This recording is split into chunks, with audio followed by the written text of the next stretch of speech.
कह लीजिए कि पढ़ सकते हैं डिफरेंट स्टूडेंट्स को। इसलिए मैं इसको रिकॉर्डिंग पे मैंने लगाया लेक्चर को, ताकि ये बाद में किसी भी टाइम पे स्टूडेंट जो है अपनी कन्वीनियंस के लिहाज से अगर इसको एक्सेस करना चाहे तो वो कर सके।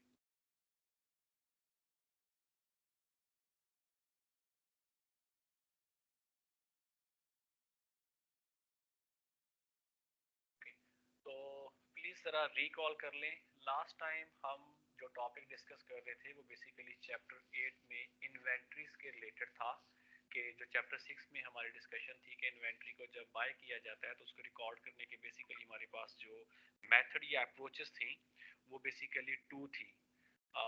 उसमें अगर देखा जाता, एक अप्रोच हमारे पास थी परपेचुअल अप्रोच या परपेचुअल इन्वेंट्री सिस्टम, और दूसरी जो अप्रोच हमने डिस्कस की थी या समझने की ट्राई की थी वो थी पीरियोडिक इन्वेंट्री सिस्टम।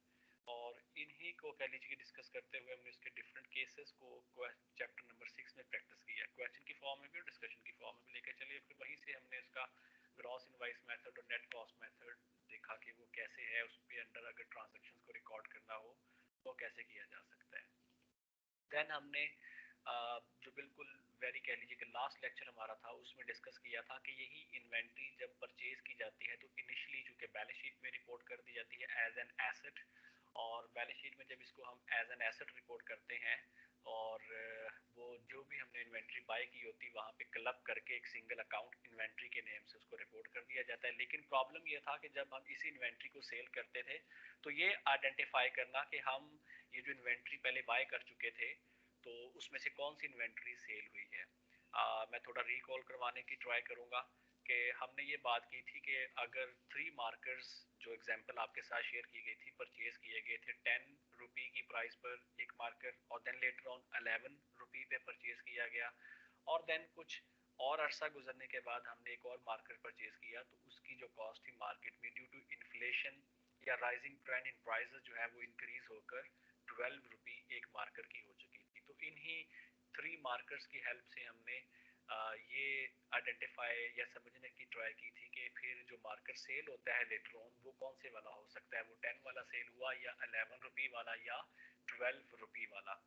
तो पॉइंट हम जो यहाँ पे हाईलाइट करना चाह रहे थे लास्ट टाइम वो ये था कि इन्वेंट्री इनिशियली बाय करने के बाद हम इन्वेंट्री को जो है वो जब सेल करते हैं तो सेल करते हुए चूंकि हमें ट्रांजैक्शन में सीजीएस की अमाउंट को भी रिकॉर्ड करना होता है, या इनकम स्टेटमेंट में भी अगर आप देख लें तो सेल के बाद जो आप टाइटल यूज करते हैं वो हमारे पास होता है कॉस्ट ऑफ गुड्स सोल्ड का। तो प्रॉब्लम क्या था कि सीजीएस यानी कि कॉस्ट ऑफ गुड सोल्ड में कौन सा मार्कर लिया जाए। अगर 3 मार्कर्स में से एक मार्कर सेल हो गया तो ये आइडेंटिफाई करना क्या वो 10 रुपी वाला सेल हुआ है या वो 11 वाला सेल हुआ है या वो कह लीजिए कि 12 रुपी वाला सेल हुआ है।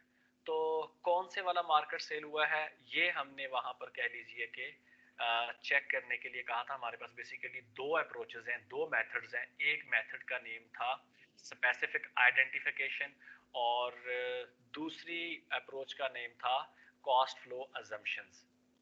तो स्पेसिफिक आइडेंटिफिकेशन मेथड कब अप्लाई होता था, वो अप्लाई होता है अगर यूनिट्स जो हैं वो एक दूसरे से हेट्रोजीनियस हो, डिफरेंट हो, उन्हें इजीली आइडेंटिफाई किया जा सकता हो, या यूनिट्स की कॉस्ट जो है वो हाई हो। एग्जाम्पल आपके साथ शेयर की गई थी कि अगर हम गोल्ड स्मिथ की एग्जाम्पल ले लें कि अगर वहाँ पर जो गोल्ड सेल किया जाता है तो एक नेकलेस दूसरे से डिफरेंट होता है, इसी तरह एक रिंग दूसरे से डिफरेंट होती है, कॉस्ट भी डिफरेंट है, तो उनका जो कॉस्ट का रिकॉर्ड है वो सेपरेटली मेंटेन करना उनके लिए पॉसिबल भी होता है और वो रिकॉर्ड मेंटेन कर भी रहे होते हैं सेपरेट। तो पॉइंट यहाँ पर ये था हमारे पास कि तब हम मेथड यूज कर सकते थे स्पेसिफिक आइडेंटिफिकेशन। इसी को हमने ये कहा था कि अगर आपके पास पॉइंट ऑफ सेल है, स्कैनर्स हैं, आपके पास कंप्यूटर सिस्टम की असिस्टेंस अवेलेबल है, यानी कि आप अगर इजीली आइडेंटिफाई कर सकते हो with the help of system, या इन्वेंट्री ऐसी है कि जिसको आइडेंटिफाई करना इजी हो कि आपने कौन से वाला यूनिट सेल किया है, क्योंकि आपके पास इन्वेंट्री सारी मिक्सअप पड़ी होगी। तो उसमें से ये आइडेंटिफाई करना कि वो यूनिट ए सेल हुआ है, यूनिट बी सेल हुआ है या यूनिट सी सेल हुआ है। तो अगर हम इजीली ट्रेस कर सकते हो कि जो यूनिट सेल हुआ है उसकी कॉस्ट क्या थी, वो 10 वाला था, वो 11 रुपी वाला था, या वो 12 रुपी वाला था।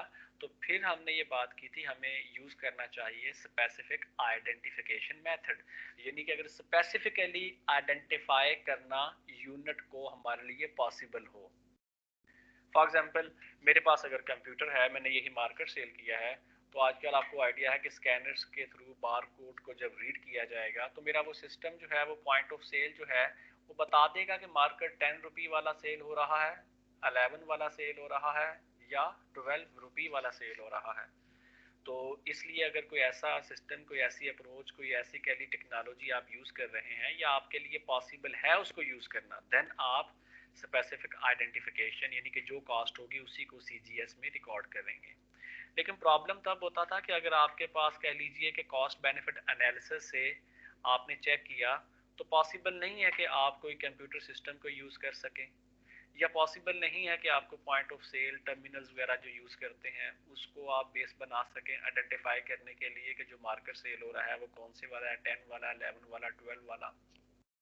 चूंकि अगर आप चैप्टर 6 में रिकॉल करें तो ये बात भी डिस्कस हुई थी कि सम टाइम बिजनेस की डिजायर तो होती है परपेचुअल सिस्टम यूज करना, लेकिन अगर वो बिजनेस परपेचुअल को यूज करे तो उसकी कॉस्ट उसके बेनिफिट से इंक्रीज हो जाती है, तो इसलिए फिर बिजनेस कॉस्ट बेनिफिट में देखता है कि मुझे तो फिर पीरियोडिक ही यूज करना चाहिए।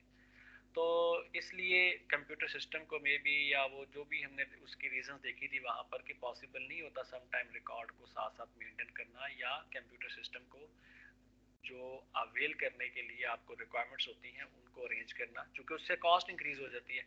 तो पॉइंट सिंपल इज कि अगर बिजनेस के पास पॉसिबल ना हो कि जो मार्केट सेल हो रहा है वो एग्जैक्ट आइडेंटिफाई करना कि वो 10 वाला है, 11 वाला है, या 12 वाला मार्केट सेल हुआ है, तो फिर हमने ये बात की थी कि वहां पर अकाउंटिंग हमें अलाउ करती है कि हम अजम्पशन ले सकते हैं क्या वो 10 वाला सेल है, या 11 वाला, या 12 वाला। तो अज्यूम कर लेंगे कि या तो वो 10 वाला सेल हुआ, मैं कहता हूँ अज्यूम कर लिया 10 वाला है, या मैं कहूंगा कि मे बी वो 12 वाला है, या मैं कहूंगा कि मे बी वो 11 वाला मार्केट सेल हुआ है। तो ये मैंने एग्जांपल आपके साथ लास्ट टाइम शेयर की थी कि ये जो अजम्पशंस होती हैं, ये अजम्पशन लेने की भी एक कोई लॉजिक होनी चाहिए, कोई रीजन होनी चाहिए, कोई रीजनेबल कोई बेस होगी तभी हम अजम्पशन यूज कर सकते हैं। तो उन अजम्पशंस के जो नेम थे वो बेसिकली अगर आप रिकॉल करें तो हमने कहा था एक अजम्पशन है FIFO, first in first out. Second assumption थी LIFO, last in first out. और थर्ड अजम्पशन थी एवरेज, कि हम कहते हैं कि इन्वेंट्री की नेचर ऐसी थी वो मिक्सअप होगी तो अब हमें फिर एवरेज वैल्यू पिक करना चाहिए। तो अब वन बाय वन में थोड़ा सा रिकॉल करवाते हुए, तो हमने ये लास्ट टाइम बात की थी कि फाइफो मेथड कब यूज हो सकता है, जब इन्वेंट्री को रिकॉर्ड करने का आपके पास पैटर्न, अप्रोच, कोई मैकेनिज्म ऐसा हो कि जो ये डिपिक्ट करे, इस बात को कह लीजिए कि सपोर्ट करे कि वही मार्केट सेल हुआ होगा जो सबसे पहले परचेज हुआ था। तो मैंने एग्जांपल दी थी कि आपके पास अगर सपोज कर लीजिए जैसे हम क्लास ले रहे थे कि एक फ्रंट डोर है और एक बैक डोर है, हम परचेज करते हैं फ्रंट डोर से और सेल कर देते हैं बैक डोर से। तो हम ये अज्यूम कर रहे थे कि मेरे बिजनेस में जो इन्वेंट्री प्लेस होती है वो परचेज करके ऐसी होती है कि जब फर्स्ट डोर से जो फ्रंट डोर है परचेज होती है तो आहिस्ता आहिस्ता उसको मूव करते रहता हूँ मैं बैक डोर की तरफ, और जब भी फिर वो सेल होना है तो बैक डोर से पिक किया जाएगा। तो फिर चांसेस किस चीज के ज्यादा थे, हमने ये कहा था कि वो वाला मार्केट सेल हो सकता है जो सबसे पहले परचेज हुआ होगा, क्योंकि इस रूम में इन भी वही मार्कर हुआ होगा।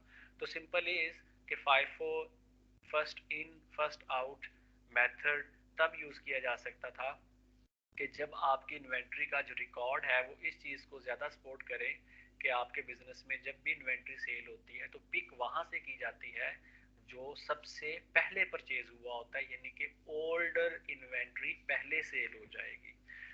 अच्छा, तो इसमें हमने ये बात की थी कि अगर ओल्डर इन्वेंट्री यानी कि जो सबसे पहले परचेज हुई थी तो वो अगर पहले सेल हो रही है तो फिर एंडिंग इन्वेंट्री कौन सी बच रही है, जो बाद वाली है। अब अगर तीन मार्कर में से 10, 11 और 12 ये थ्री मार्कर्स थे, तो अगर फाइफो मेथड की हम बात करते हैं तो पहले मार्कर जो परचेज हुआ है वो 10 रुपी वाला है, तो फिर हमने ये अज्यूम किया था कि जो मार्कर सेल हो रहा है वो 10 रुपी वाला है, तो इसीलिए अगर आप रिकॉल करें हमने वहां पर सेल में से कॉस्ट ऑफ गुड सोल्ड की अमाउंट जो सब्ट्रैक्ट की थी वो 10 रुपी थी। और अगर हमने 10 माइनस कर दिया था तो पीछे हमारे पास मार्कर कौन से बच रहे थे, एक 11 रुपी वाला और एक 12 रुपी वाला, वो हमारे पास एंडिंग इन्वेंट्री थी अंडर फाइफो। तो फाइफो में जो करंट प्राइस वाली इन्वेंट्री होती है वो एंडिंग इन्वेंट्री में चली जाती थी, और जो ओल्ड प्राइस वाली इन्वेंट्री थी वो आपकी सीजीएस में रिकॉर्ड हो जाती थी। चूंकि ओल्ड प्राइजेस करंट प्राइजेस से नॉर्मली कह लीजिए कि लो होती हैं, कम प्राइसेस होती हैं, तो इसलिए हमने ये बात भी देखी थी कि अगर पुरानी वाली अमाउंट सीजीएस में लिख रहे हैं जो कम है, मैं दोबारा क्लियर कर दूं, हमारे पास तीन मार्कर हैं, एक 10 वाला, एक 11 वाला, एक 12 वाला। अब हमने इसमें जो सबसे कम प्राइस है वो 10 रुपी सीजीएस के लिए पिक की है और उसे माइनस किया है सेल में से। तो अब अगर कम अमाउंट सीजीएस में एज एन एक्सपेंस रिपोर्ट हो रही है तो डेफिनेटली प्रॉफिट ज्यादा होगा, ये बात हमने लास्ट टाइम डिटेल में देखी थी, अगर प्रॉफिट ज्यादा होगा टैक्स ज्यादा होगा। तो ये खैर फाइफो में देखा, लेकिन इसका हमने कहा था कि हमें वहां पर एंडिंग इन्वेंट्री में देखा जाए तो वो वैल्यू भी ज्यादा होगी, क्योंकि जो करंट प्राइसेस वाली इन्वेंट्री है वो आपके पास बैलेंस शीट में एज एन एसेट रिपोर्ट हो जाती है। इसी का ऑपोजिट मेथड था लाइफो, कि हम ये कहते हैं कि मेरे बिजनेस में इन्वेंट्री जब भी सेल होती है तो वो पिक वहां से की जाती है जो बिल्कुल लास्ट में परचेज की होती है।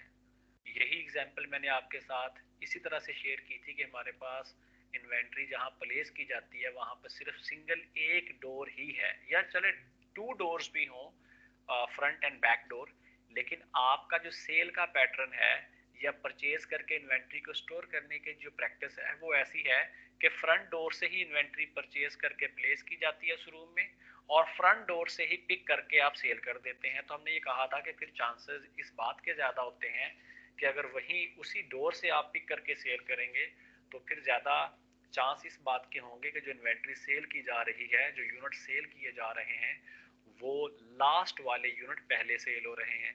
तो हमने कहा था कि जो भी यूनिट बिजनेस में लास्ट में बिल्कुल लेटेस्ट जो यूनिट परचेज किया गया होगा वो पहले सेल हुआ होगा, तो इस अप्रोच को हमने नाम दिया था लास्ट इन, यानी कि जो लास्ट में बिजनेस में इन होता है, परचेज होता है, वो ही फर्स्ट आउट हो जाएगा। तो ये लाइफो था, लास्ट इन फर्स्ट आउट। इसी को मार्कर की एग्जांपल से हमने समझने की कोशिश की थी कुछ इस तरह से कि यही मार्कर्स जो एक 10 वाला था, एक 11 रुपी वाला था और एक 12 रुपी वाला था, तो अब इनमें बिल्कुल लास्ट पे जो मार्कर परचेज किया गया वो था 12 रुपी वाला। तो अब अगर 12 रुपी वाला मार्कर परचेज किया गया लास्ट पे, और अजम्पशन भी यही कहती है, अप्रोच भी मेरे बिजनेस में यही है कि जो लास्ट में बाय हुआ पहले सेल हुआ, तो अब सीजीएस में 10 नहीं लिखा जाएगा, 11 नहीं लिखा जाएगा, जो लास्ट में है 12 वो लिखा जाएगा। तो अगर आप रिकॉल कर लें अपने नोटबुक्स पे भी देख सकते हैं, तो वहां पर हमने लाइफो मेथड में 12 रुपी को सीजीएस लिखा था।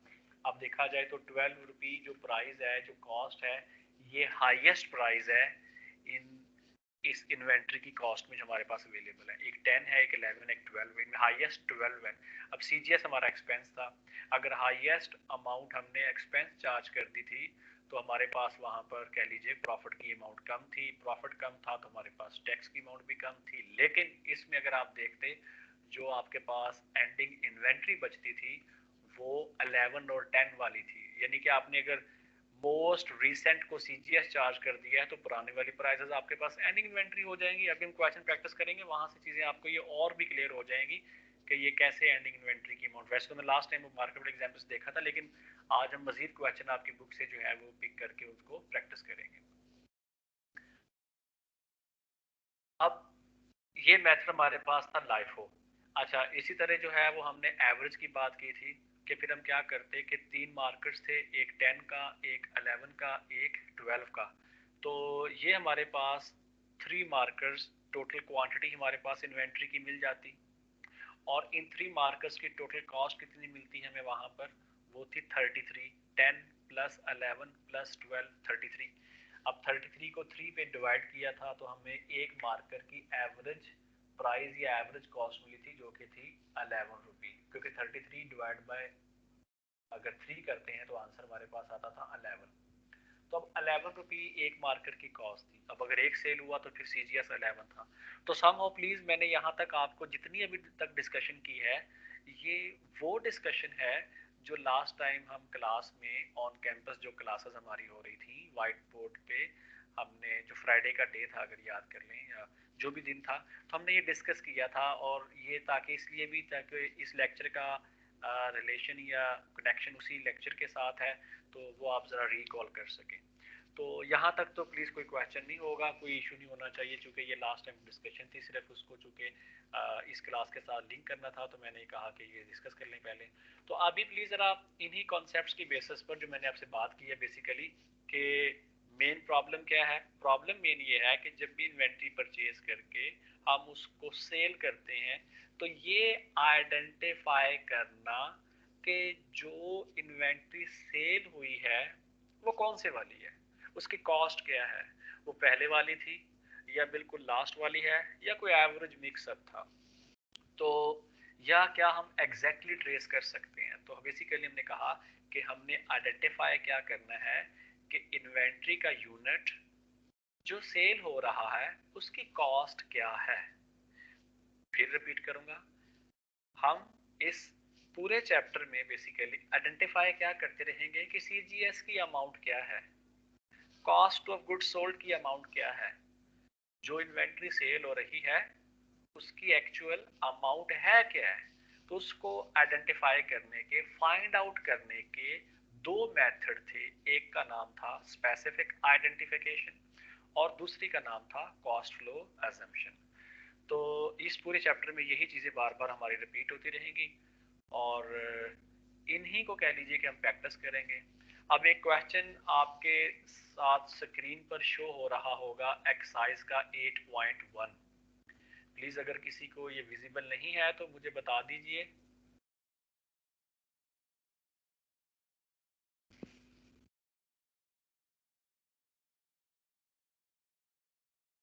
चलें जी।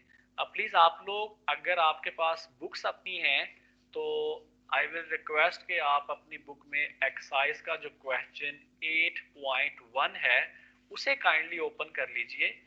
तो अभी तक जितनी हमारी डिस्कशंस इस चैप्टर के रेलेवेंट थी, जो कंसेप्चुअल थी, जो लास्ट टाइम भी डिस्कस की थी, वहीं से हम स्टार्ट लेंगे ताकि थोड़ा सा आपको इसमें कॉन्फिडेंस भी गेन हो सके कि चीज़ें कोई टफ नहीं है, मुश्किल नहीं है, अंडरस्टैंडेबल है, डूएबल है। तो प्लीज मैं क्वेश्चन एक्सरसाइज का 8.1 आपके पास ओके जो भी सर। पेज आपके पास जो भी पेज नंबर बनता है आप काइंडली वहां से इसको एक्सेस कर सकते हैं। और वैसे मैंने ये क्वेश्चन आपके साथ स्क्रीन पर ये पावर पॉइंट के साथ जो स्लाइड आपकी फर्स्ट शो हो रही है यहाँ पर भी यही क्वेश्चन कह लीजिए मैंने पेस्ट किया होगा वहां से कॉपी करके, तो ताकि आप लोगों को स्क्रीन पर भी नजर आ सके। अगर आप कह लीजिए कि बुक से देखना चाहें वहां भी कह लीजिए इट्स फाइन फॉर मी, और अगर आप कह लीजिए कि यहाँ से इसको देखना चाहते हैं तो यहाँ भी मेरे लिए ये ज्यादा अच्छा है। तो खैर हम इसको स्टार्ट करते हैं जी। एक्सरसाइज का क्वेश्चन 8.1 क्वेश्चन मैं रीड करूंगा, आप भी साथ साथ कह लीजिए कि प्रोसेस करते रहिएगा। तो क्वेश्चन में है listed below are 8 technical accounting terms introduced in this chapter। तो ये बेसिकली 8 टेक्निकल टर्म्स जो इस पूरे चैप्टर में इंट्रोड्यूस हो रही हैं या हुई हैं ये उनकी बात कर रहा है। अच्छा, इसमें एक दो अप्रोचेस, एक दो टर्म्स ऐसी हो सकती हैं जो अभी डिस्कस नहीं हुई लेकिन ऐसी हैं जो मैं आपको अभी डिस्कस करते हुए थोड़ा क्लियर कर दूंगा, वो क्लियर हो जाएंगी, मुश्किल नहीं है वो चीज़ें। फॉर एग्जाम्पल सबसे पहले देखिए आप, तो लिखा हुआ है रिटेल मेथड। अब रिटेल मेथड अभी तक मैंने आपके साथ डिस्कस नहीं किया। बेसिकली ये एक अप्रोच है एंडिंग इन्वेंट्री की अमाउंट को फाइंड आउट करने की। बेसिकली एंडिंग इन्वेंट्री को फाइंड आउट करने की दो अप्रोचेस होती हैं। एक का नेम है ग्रॉस प्रॉफिट अप्रोच या ग्रॉस प्रॉफिट मेथड का नेम दिया जाता है, और दूसरी अप्रोच का नेम है रिटेल मेथड। तो बेसिकली जो पहली टू टर्म्स यहाँ पर आपके सामने मेंशन्ड हैं या लिखी हुई हैं, ये वो दो टर्म्स हैं जो एंडिंग इन्वेंट्री और कॉस्ट ऑफ गुड्स सोल्ड को फाइंड आउट करने की दो बेसिकली अप्रोचेस हैं। अच्छा, होता क्या है रिटेल मेथड में, हम कॉस्ट ऑफ गुड्स सोल्ड या कॉस्ट रेशियो को यूज करते हैं, ग्रॉस प्रॉफिट मेथड में ग्रॉस प्रॉफिट को यूज करते हैं। तो ये आगे चलकर हम इसका क्वेश्चन प्रैक्टिस भी करेंगे तो वहां और क्लियर हो जाएगा। तो अभी तक आपको क्लैरिटी ये मिलनी चाहिए सिर्फ इन दोनों टर्म्स के बारे में कि ये दो अप्रोचेस हैं किसकी, सीजीएस की अमाउंट को फाइंड करने की और एंडिंग इन्वेंट्री की अमाउंट को फाइंड करने की। कि सम टाइम ऐसा होता है कि हमारे पास कह लीजिए कि एग्जैक्ट डाटा नहीं अवेलेबल होता, हमें एस्टिमेट करना पड़ता है। फॉर एग्जांपल इंश्योरेंस कंपनीज का केस देख लें कि अगर कहीं आग लग गई तो आपने अगर अपनी उसको क्लेम करना है इंश्योरेंस पॉलिसी के लिए, तो जब आप क्लेम करेंगे तो डेफिनेटली आपके पास कोई ना कोई रिकॉर्ड तो होना चाहिए। सपोज वो आग लग गई, कोई डाटा अवेलेबल नहीं उस तरह का, या इंश्योरेंस कंपनी ने कह लिया एस्टिमेट लगाना है कि भाई आग लगी थी तो उस पीछे स्टॉक कितना पड़ा हुआ था। मैं फिर रिपीट करूंगा, कहीं आग लग गई, इंश्योरेंस कंपनी ने उसको एस्टिमेट करना है कि जो अमाउंट उस वक्त स्टॉक में पड़ी थी वो थी कितनी। तो उसके लिए कोई ना कोई तो अप्रोचेस होंगी ना एस्टिमेट करने की अमाउंट को। एग्जैक्ट अमाउंट तो वो कह लीजिए कि मे बी कंपनी वाले प्रोवाइड करें, लेकिन उस अमाउंट को वेरीफाई भी तो करना है, एस्टिमेट भी तो करना है इंश्योरेंस कंपनीज ने कि जो क्लाइंट इंफॉर्मेशन देगा उसी पे एज इट इज वो रिलाई कर लें। ऐसा तो नहीं होगा ना, वो खुद भी तो कोई ना कोई टेक्निक, खुद भी कोई ना कोई। इसलिए आपने देखा होगा कि जब भी इंश्योरेंस कंपनीज को कोई क्लेम फाइल किए जाते हैं वो 100% अमाउंट नहीं मिलती, वो सम टाइम 90% होती है, सम टाइम 80% होती है, some time 70%, and most of the cases देखा जाए वो 70-80% के बीच में कहीं रिवॉल्व करती है। तो पॉइंट इज के एस्टिमेट करने के लिए कि जो स्टॉक पड़ा हुआ था आपके पास वो कितनी वर्थ का स्टॉक था, वो दो अप्रोचेस यूज करते हैं बेसिकली। एक रिटेल मेथड यूज करते हैं, दूसरा ग्रॉस प्रॉफिट मेथड यूज करते हैं। हम डिस्कस करेंगे। तो मैंने कहा सिर्फ ये माइंड में आपके होना चाहिए कि दोनों अप्रोचेस हैं किसकी हैं, एस्टिमेशन की। किस चीज की एस्टिमेशन की, एंडिंग इन्वेंट्री की अमाउंट को एस्टिमेट करना और कॉस्ट ऑफ गुड्स सोल्ड की अमाउंट को एस्टिमेट करना। तो हम डिटेल में इसको आगे चलकर देखेंगे। अभी सिर्फ ये दो टर्म्स उसने लिखा है कि ये एक रिटेल मेथड है, एक ग्रॉस प्रॉफिट मेथड है। नेक्स्ट है जी कॉस्ट फ्लो असम्पशन, ये हमने डिस्कस की है अभी। जैसे कॉस्ट फ्लो असम्पशन फाइफो है, लाइफो ऐसे। इसी तरह फाइफो मेथड ये भी असम्पशन एक है, लाइफो मेथड ये भी एक असम्पशन है, एवरेज कॉस्ट मेथड ये भी एक असम्पशन है। लोअर ऑफ कॉस्ट और मार्केट, ये हमने लास्ट सेमेस्टर में पढ़ी थी कि इन्वेंट्री को रिकॉर्ड करने का एक अकाउंटिंग प्रिंसिपल है, अगर याद हो, LCM जिसे हमने नाम दिया था, लोअर ऑफ कॉस्ट और मार्केट वैल्यू। तो ये बेसिकली आपके पास मेथड आ जाता है LCM का। तो नेक्स्ट जो है वो कह लीजिए कि हम देखते हैं, तो हमारे पास उसने लिखा हुआ है स्पेसिफिक आइडेंटिफिकेशन। तो जो स्पेसिफिक आइडेंटिफिकेशन मेथड है, ये भी हमने अभी देखा थोड़ी देर पहले कि ये भी एक मेथड है। जी प्लीज मुझे बता सकते हैं अदील, आपको आवाज मेरी आ रही है? यस सर आ रही है, लेकिन बीच में ना थोड़ा क्लियर नहीं है। अच्छा वैसे चलें, मैं समझ आ रही इसीलिए, है सर। जी ठीक है, सही है। मैंने प्लीज़ इसीलिए रिकॉर्डिंग पे लगाया लेक्चर के अगर किसी साइट पे कोई इंटरनेट का प्रॉब्लम हो सकता है या हो तो डिफरेंट मल्टीपल इश्यूज आ सकते हैं, तो इसलिए रिकॉर्डिंग पे है। तो अगर किसी को कह लीजिए कि मे बी ब्राउजिंग का या कोई और इशू हो तो वो उसका बाद में वो अगर रिकॉर्डिंग अवेलेबल होगी किसी भी टाइम पे दोबारा समझना चाहे, कोई चीज़ देखना चाहे तो वो वहाँ से कर सकता है। तो इसलिए प्लीज़ ये मैंने यहाँ पे रिकॉर्डिंग पे लगाया हुआ है। दूसरा मैं अपनी स्पीड भी ट्राई करता हूँ थोड़ी सी मज़ीद स्लो कर लूँ, ताकि अगर कोई इससे भी फ़र्क पड़ सकता है वॉइस क्लैरिटी में तो वो भी हो सके। तो चलें, बेसिकली अभी तक क्वेश्चन में उसने ये बात की है कि 8 टेक्निकल टर्म्स जो इस पूरे चैप्टर में यूज़ हो रही हैं वो उसने उनके नाम लिखे हैं। नेक्स्ट कहता क्या है वो इस क्वेश्चन में, तो वो रीड करता हूँ जहाँ पे ईच ऑफ द फॉलोइंग लिखा हुआ है। कहता है जी each of the following statements may or may not describe one of these technical terms. कहता है नीचे उसने कुछ स्टेटमेंट्स लिखी हुई हैं जो ए से लेकर एफ तक हैं। कहता है ये सारी स्टेटमेंट जो ऊपर टेक्निकल टर्म्स लिखी हुई हैं, किसी ना किसी एक टर्म के बारे में है, किसी ना किसी एक टेक्निकल टर्म को वो डिफाइन करती हैं, एक्सप्लेन करती हैं। तो कहता है कि अगर ऐसा है तो मैं फिर रिपीट करूंगा, कहता है each of the following statements may or may not describe one of these technical terms. कहता कर भी सकती हैं और नहीं भी कर सकती, मे और मे नॉट। फिर for each statement indicate the term described or answer none if the statement does not correctly describe any of the terms। Simple सी बात है, कहता है कि आपने जैसे मैचिंग केस नहीं होता कि जो टर्म्स हैं और नीचे स्टेटमेंट है, तो देखना है कि कौन सी स्टेटमेंट किस टर्म के रिलेटेड है, उसको उसके अगेंस्ट पुट कर देना है, लिख देना है। और अगर समझते हैं कि किसी स्टेटमेंट के बारे में जो ऊपर टर्म्स हैं वो किसी को डिस्क्राइब नहीं कर रही, उसके अगेंस्ट नन लिख दें, NONE। तो हम देखते हैं जैसे ए स्टेटमेंट क्या है, तो अब आपको थोड़ा ज्यादा क्लियर होगा जब ए को प्रैक्टिस करेंगे। ए में है a pattern of transferring unit cost from the inventory account to the cost of goods sold. फिर मैं रिपीट करूंगा जी, कहता है a pattern of transferring unit cost from the inventory account to the cost of goods sold that may or may not parallel the physical flow of merchandise। physical flow of merchandise, और उसने साथ ये बात की है कि वो parallel हो भी सकती है और नहीं भी हो सकती, यानी कि एग्जैक्ट अमाउंट भी हो सकती है वही जो यूनिट सेल किए गए हैं, और वो एग्जैक्ट नहीं भी हो सकती। मैं फिर रिपीट करूंगा, इसमें उसने सिंपल सी बात की है कि आप जो 3 मार्कर परचेज करके अभी एग्जाम्पल को समझ रहे थे, उनमें से वो कौन सा मेथड था जिसमें हमने ये बात की थी कि हम ये कह सकते हैं कि शायद वो 10 वाला हो, शायद वो 11 वाला हो, शायद वो 12 वाला हो। वो क्या स्पेसिफिक आइडेंटिफिकेशन थी या वो कॉस्ट फ्लो अजम्पशन की बात कर रहा था वहां पर? तो मेरा ख्याल आपके माइंड में आ रहा होगा कि वो अजम्पशंस की बात है।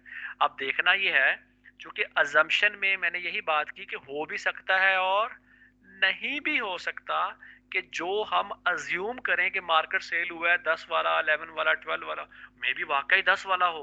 हमने अजम्पशन भी ली कि 10 वाला सेल हुआ है, और रियलिटी में हो भी सकता है कि वाकई में 10 वाला हो, आल तो हो सकता है 11 वाला सेल हो। इससे टर्म यूज किया कि मे और मे नॉट। तो प्लीज जो ए है, ए का आंसर जो है वो मेरे माइंड के मुताबिक फ्लो अजम्पशन बनता है। मैं फिर रिपीट करूंगा ताकि आप ए के अगेंस्ट अगर अपनी नोटबुक्स में लिखना चाहें तो फ्लो अजम्पशन। तो फ्लो अजम्पशन थी क्या बेसिकली, जो कॉस्ट फ्लो अजम्पशन हमने जिसको नेम दिया था, चूंकि इस बुक वाले ने सिर्फ फ्लो अजम्पशन लिखा है तो मैं सिर्फ फ्लो अजम्पशन लिख रहा हूँ।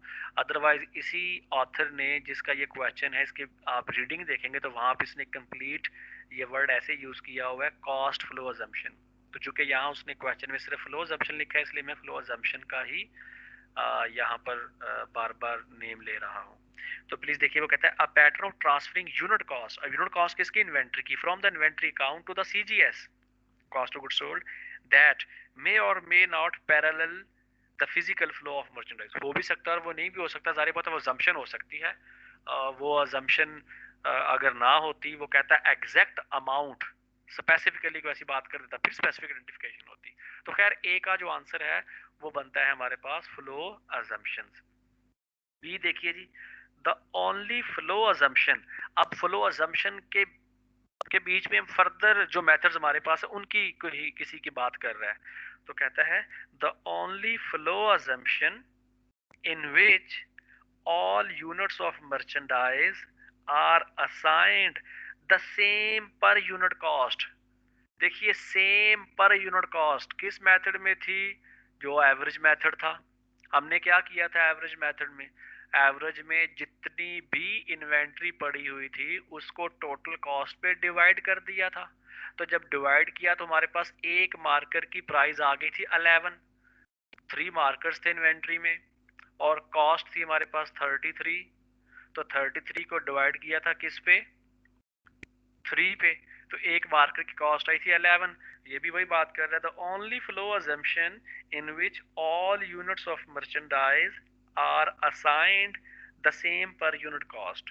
तो सेम पर यूनिट कॉस्ट किस में आती है, एवरेज कॉस्ट मेथड में। और चूंकि एवरेज कॉस्ट मेथड किस मेन कह लीजिए कि अजम्पशन पे बेस करता है, वो कॉस्ट फ्लो अजम्पशन पे बेस करता है। तो प्लीज बी का जो आंसर है उसके अगेंस्ट आप क्या लिखेंगे, average cost method. C part देखिए, सी में है the method used to record the cost of goods sold when each unit in the inventory is unique. Uniqueness, तो यूनिकनेस में क्या हमारे लिए पॉसिबल होगा या नहीं होगा ये बताना कि कौन सा यूनिट सेल हुआ है? डेफिनेटली होगा। हमारे पास एक साइड पे मोबाइल फोन पड़े हुए हैं, एक साइड पे फर्नीचर पड़ा हुआ है, तो ये यूनिक आइटम्स हैं, एक दूसरे से हेट्रोजीनियस हैं, डिफरेंट हैं।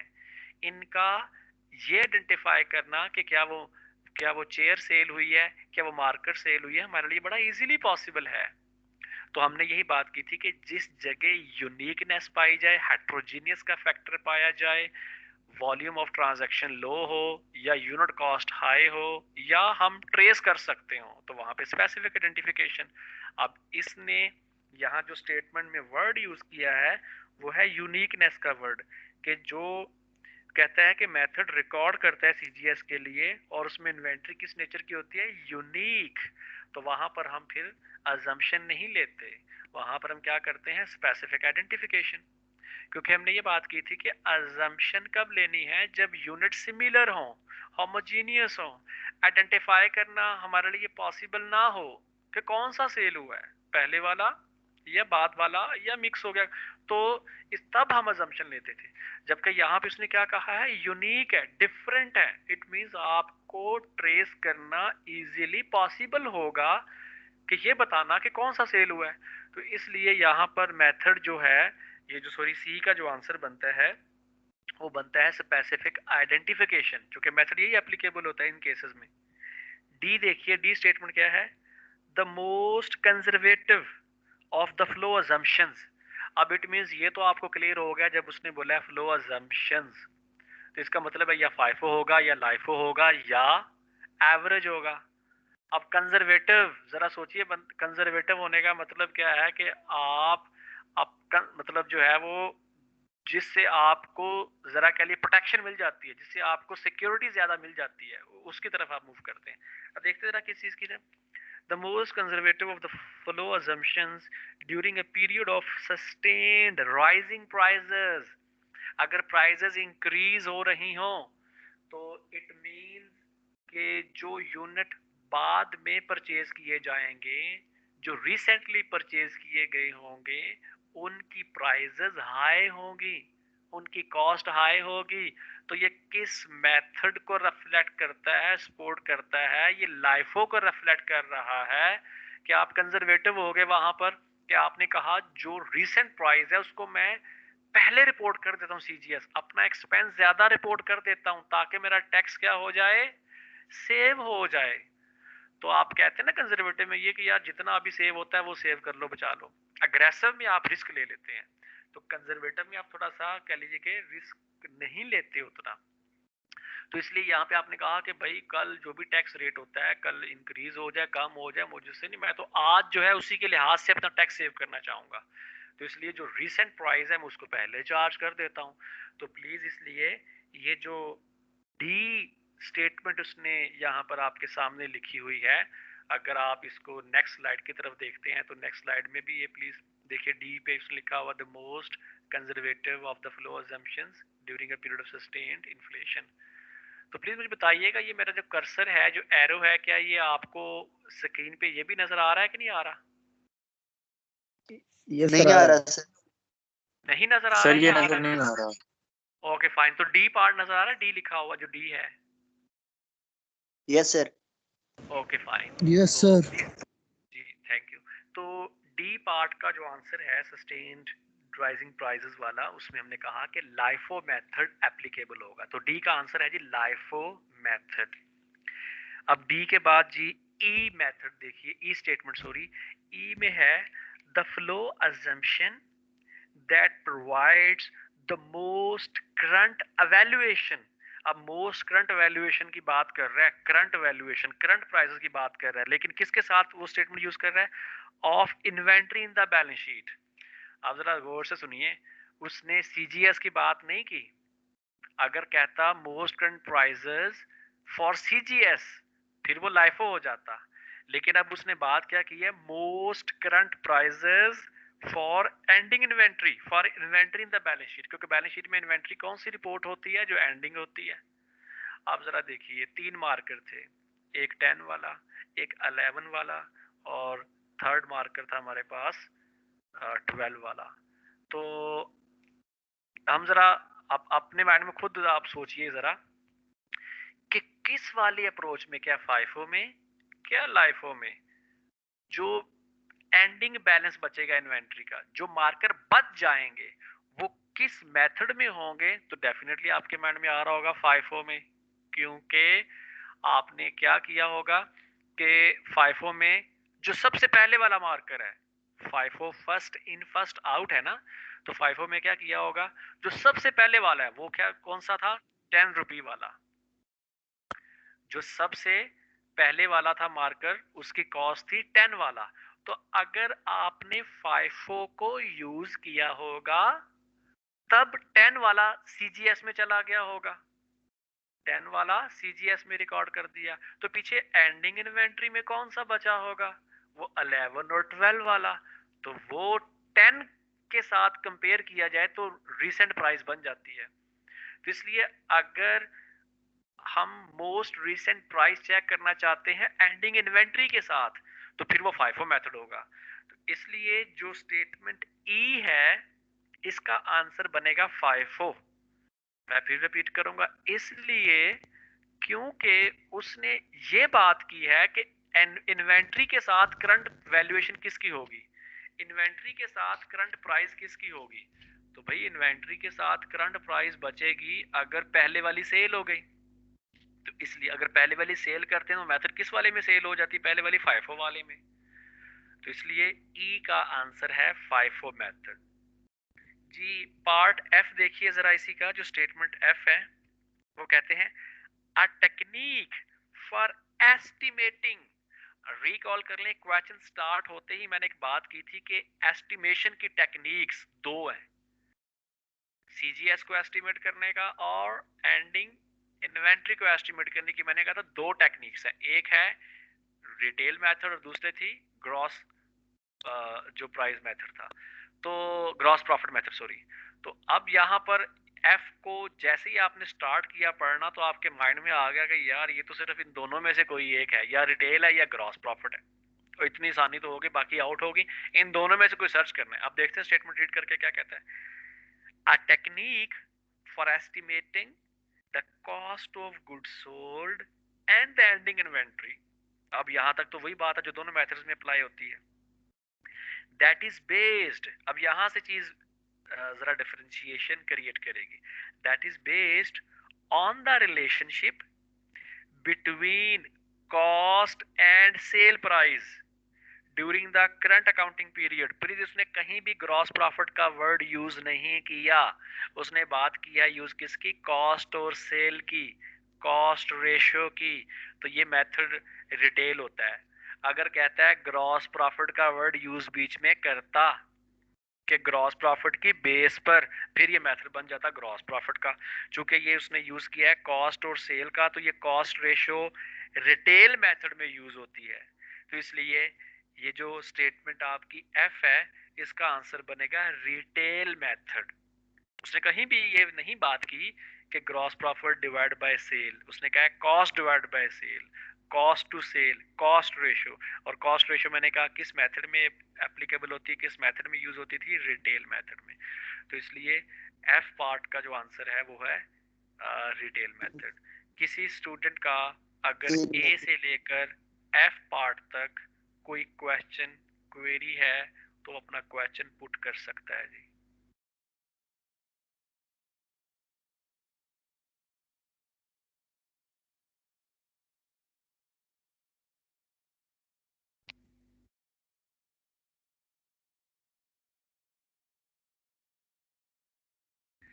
जी प्लीज अभी आपसे रिक्वेस्ट है कि आप इससे नेक्स्ट वाला जो क्वेश्चन है एक्सरसाइज का 8.2, इसे काइंडली ओपन कर लीजिए जी।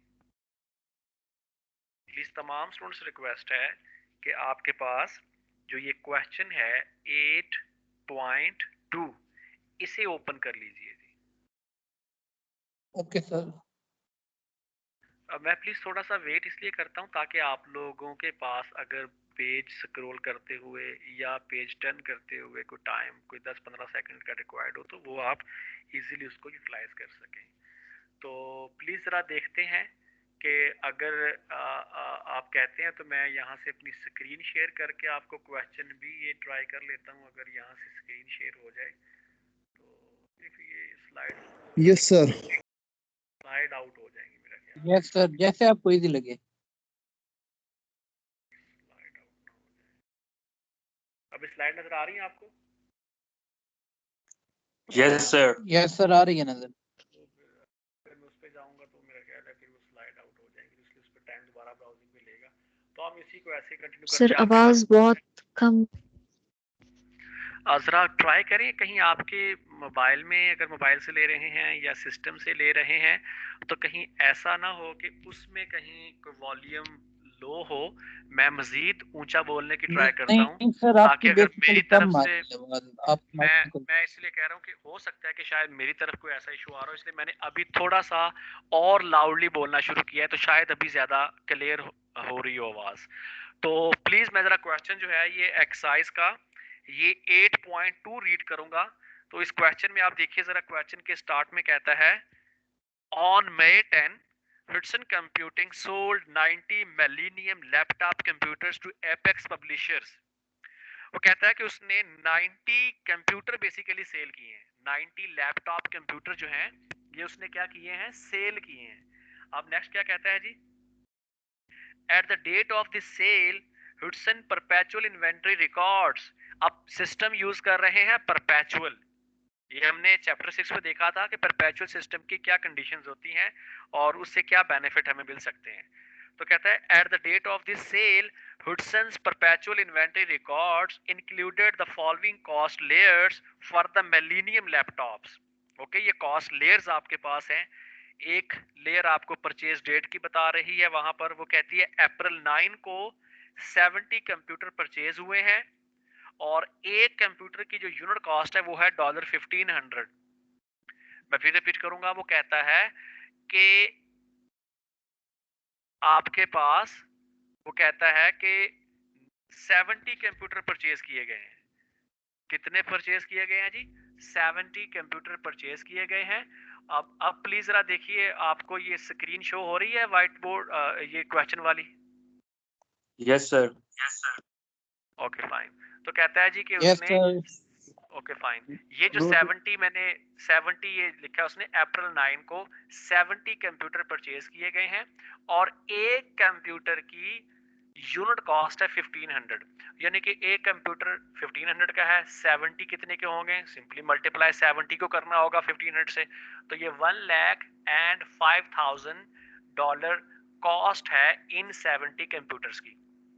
नेक्स्ट देखिए, नेक्स्ट क्या कहता है, मई फर्स्ट को क्या है कि उसने किया है अगेन 30 कंप्यूटर परचेज किए हैं। ये 30 जो कंप्यूटर उसने परचेज किए हैं इसमें प्राइस देखा जाए तो एक कंप्यूटर की ज्यादा है। ये देखिए 1600 है यहाँ पे, पहले प्राइस थी 1500, फिर प्राइस है कितनी 1600। तो इट मींस इंक्रीजिंग ट्रेंड है प्राइसेस का, इन्फ्लेशन का ट्रेंड है। यही बात हमने की थी कि अप्रैल में प्राइस कम है, मई उसके बाद का मंथ आता है तो उसमें प्राइस ज्यादा है। तो सिंपली 1600 को मल्टीप्लाई किया 30 के साथ, तो ये आपको टोटल कॉस्ट मिलती है मई फर्स्ट को जो कंप्यूटर परचेज हुए 48,000। तो समहाउ टोटल स्टॉक इन्वेंट्री का कितना इनके पास पड़ा हुआ है, टोटल क्वांटिटी कितनी थी 100, 70 प्लस 30 कितनी बन गई 100। तो 100 इन 100 कंप्यूटर्स की टोटल कॉस्ट उसने यहाँ पे आपको शो की हुई है 1,53,000। अब ये जो 1,53,000 जो टोटल कॉस्ट है ये इन 100 की है। अब कहता है क्या नेक्स्ट, कहता है prepare journal entries to record the cost of the 90 millennium laptop sold on May 10। कहता है कि इन लैपटॉप की जो ये आपने 90 सेल की है, फिर देखिए टोटल कितने थे 100 में से सेल कितने कर दिए 90। प्लीज इस चीज को जरा समझिएगा कि इन्होंने किया क्या है कि 100 में से 90 सेल कर दिए। जैसे हमारे पास 3 मार्कर थे, हमने कहा था 1 सेल हो गया, तो इनके पास 100 कंप्यूटर में से 90 सेल हो गए सिंपली। लेकिन सेल कब किए हैं? मई 10 को। मई 10 देखिए यहाँ पे मई 1 है, ये जहां मेरा कर्सर इस वक्त आपको नजर आ रहा होगा, यहाँ मई 1 को लास्ट परचेज हुआ है, तो मई 1 तक इनके पास टोटल 100 थे, उसमें से मई 10 को जाकर 90 सेल कर दिए। आगे कहता क्या? Assuming that Hudson computing users the, अब आगे अज्यूम करवा रहा है आपसे, क्या करवा रहा है कि कौन सा मेथड वो यूज कर रहे हैं। पहला है स्पेसिफिक आइडेंटिफिकेशन मेथड। अब स्पेसिफिक आइडेंटिफिकेशन मेथड में जरा यार ये याद कर लें, आप रिकॉल कर लें, हमने क्या बात की थी। हमने ये बात की थी कि आपको एग्जैक्टली आइडिया होता है कि कौन से कंप्यूटर सेल हुए हैं। अब जैसे इसने देखे यहाँ पे मेंशन किया हुआ है, इसने यहाँ पे मेंशन क्या किया हुआ है, इसने मेंशन किया है जी कि स्पेसिफिक आइडेंटिफिकेशन मेथड है जिसमें 62 of the unit sold were purchased on April 9। अप्रैल 9, ये वाले अप्रैल 9 के जो कंप्यूटर हैं, कहता है कि ये 70 में से 62 सेल हो गए। अब देखिए एग्जैक्ट पता चल गया है कि जो 90 सेल हुए हैं उनमें से कितने 1500 वाले हैं और कितने 1600 वाले हैं। तो इसलिए हमें चूंकि यहाँ पे एग्जैक्ट पता है तो प्रॉब्लम ही कोई नहीं। हमें अगर चेक करना हो कि अमाउंट सीजीएस की क्या है और एंडिंग इन्वेंट्री की क्या है, तो बहुत ही सिंपल हो जाता है ना ये हमारे लिए। प्लीज देखिए जरा, उसने बताया 62 कंप्यूटर सेल हुए हैं अप्रैल 9 वाले, और रिमेनिंग, अब रिमेनिंग कितने बचते हैं? 28। 62 में कितना ऐड किया जाए कि 90 बन जाए? डेफिनेटली 28 होगा। And the remaining units were purchased on May 1। बड़ा ही सिंपल है जी। अब रिक्वायरमेंट क्या थी? क्वेश्चन की रिक्वायरमेंट थी prepare journal entries, prepare journal entries. अब जर्नल एंट्रीज सेल करने की क्या होती थी परपेचुअल इन्वेंट्री सिस्टम में? या कोई कोई बता सकता है जी? टू रिकॉर्ड द कॉस्ट, यहाँ क्लियरली उसने बताया, ये देखिए ये वाला जो वर्ड कॉस्ट है, तो कॉस्ट की जर्नल एंट्री अगर याद करके देख लें, वो क्या थी हमारे पास वहां पर? Cost of goods sold debit, और इन्वेंट्री अकाउंट क्या था? वो हमारे पास था क्रेडिट। प्लीज मैं आपको यहाँ पे ये दिखा देता हूँ, अगर ये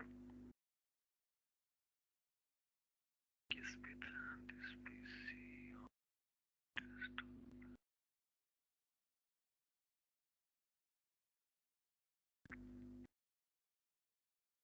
प्लीज ये बताइएगा जरा, आपको अभी स्क्रीन पर यही मैंने जो बोला है cost of goods sold debit और इन्वेंट्री क्रेडिट, ये शो हो रहा है जी? फिलहाल नहीं हो रहा है सर। अभी देखें प्लीज, हो जाएगा, मेरे प्रोसेस में होगा किसी के पास। तो मैंने प्लीज अपनी स्क्रीन जो शेयर की आपके साथ, यहाँ पे मैंने ये लिखकर शो करने की ट्राई की है, cost of goods sold debit और इन्वेंट्री अकाउंट क्रेडिट। अमाउंट को छोड़ दें जी, अमाउंट देखते हैं कैसे फाइंड आउट की गई है। आप सिर्फ ये देखिए स्क्रीन वो पर, मैंने नजर नहीं कहा आ रहा सर। प्लीज किसी को नजर आ रहा है, किसी एक स्टूडेंट को? No sir. सर मुझे आ रहा है। तो मे भी कहीं कोई इंटरनेट की वजह से शायद किसी की तरफ अभी तक पिक्चर ना ये शो हो रही हो। मैंने अपनी स्क्रीन प्लीज शेयर सर करने की ट्राई। हमें भी नहीं आ रही है सर। वो एप्लीकेशन सर आपने नहीं शेयर की सर, आपने ये एप्लीकेशन शेयर की है जो सामने नजर आ रही है, I think browser Microsoft Edge share किया है सर। अभी ये कॉस्ट और गुड्स सोल्ड डेबिट और इन्वेंट्री, ये जो पावर पॉइंट पे मैंने स्लाइड शेयर करने की ट्राई की है, नो ये सर, भी शो नहीं हो रही। No sir. टीम्स में सर आप नो वो सर। विंडो सेलेक्ट कर ले कि आपने कौन सी शेयर करनी है। तो आपने अभी ये ब्राउजर विंडो सेलेक्ट की है शेयर करने में, तो आप वो सेलेक्ट जब करेंगे पावर पॉइंट शेयर हो जाए तो हमें पावर पॉइंट नजर आएगी। अच्छा चले मैं कर लेता हूँ। तो टीम्स में सेलेक्ट कर लें सर, टीम्स ऐप ओपन करके वहाँ पे सेलेक्ट करें।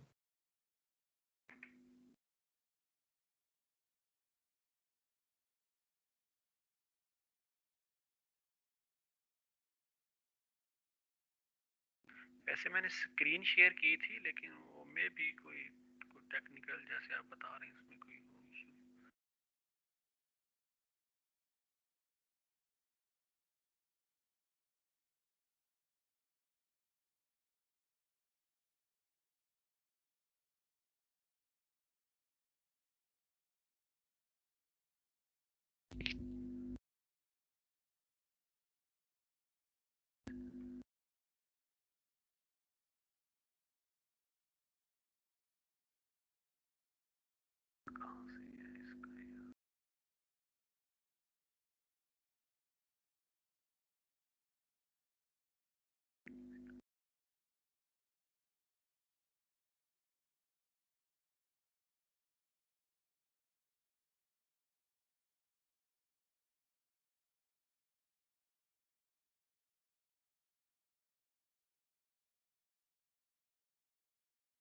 चलिए मैं स्क्रीन शेयर करने की ऑप्शन देखता हूँ। यहाँ पे अगर स्क्रीन शेयर करने का आ जाए, डेस्कटॉप है।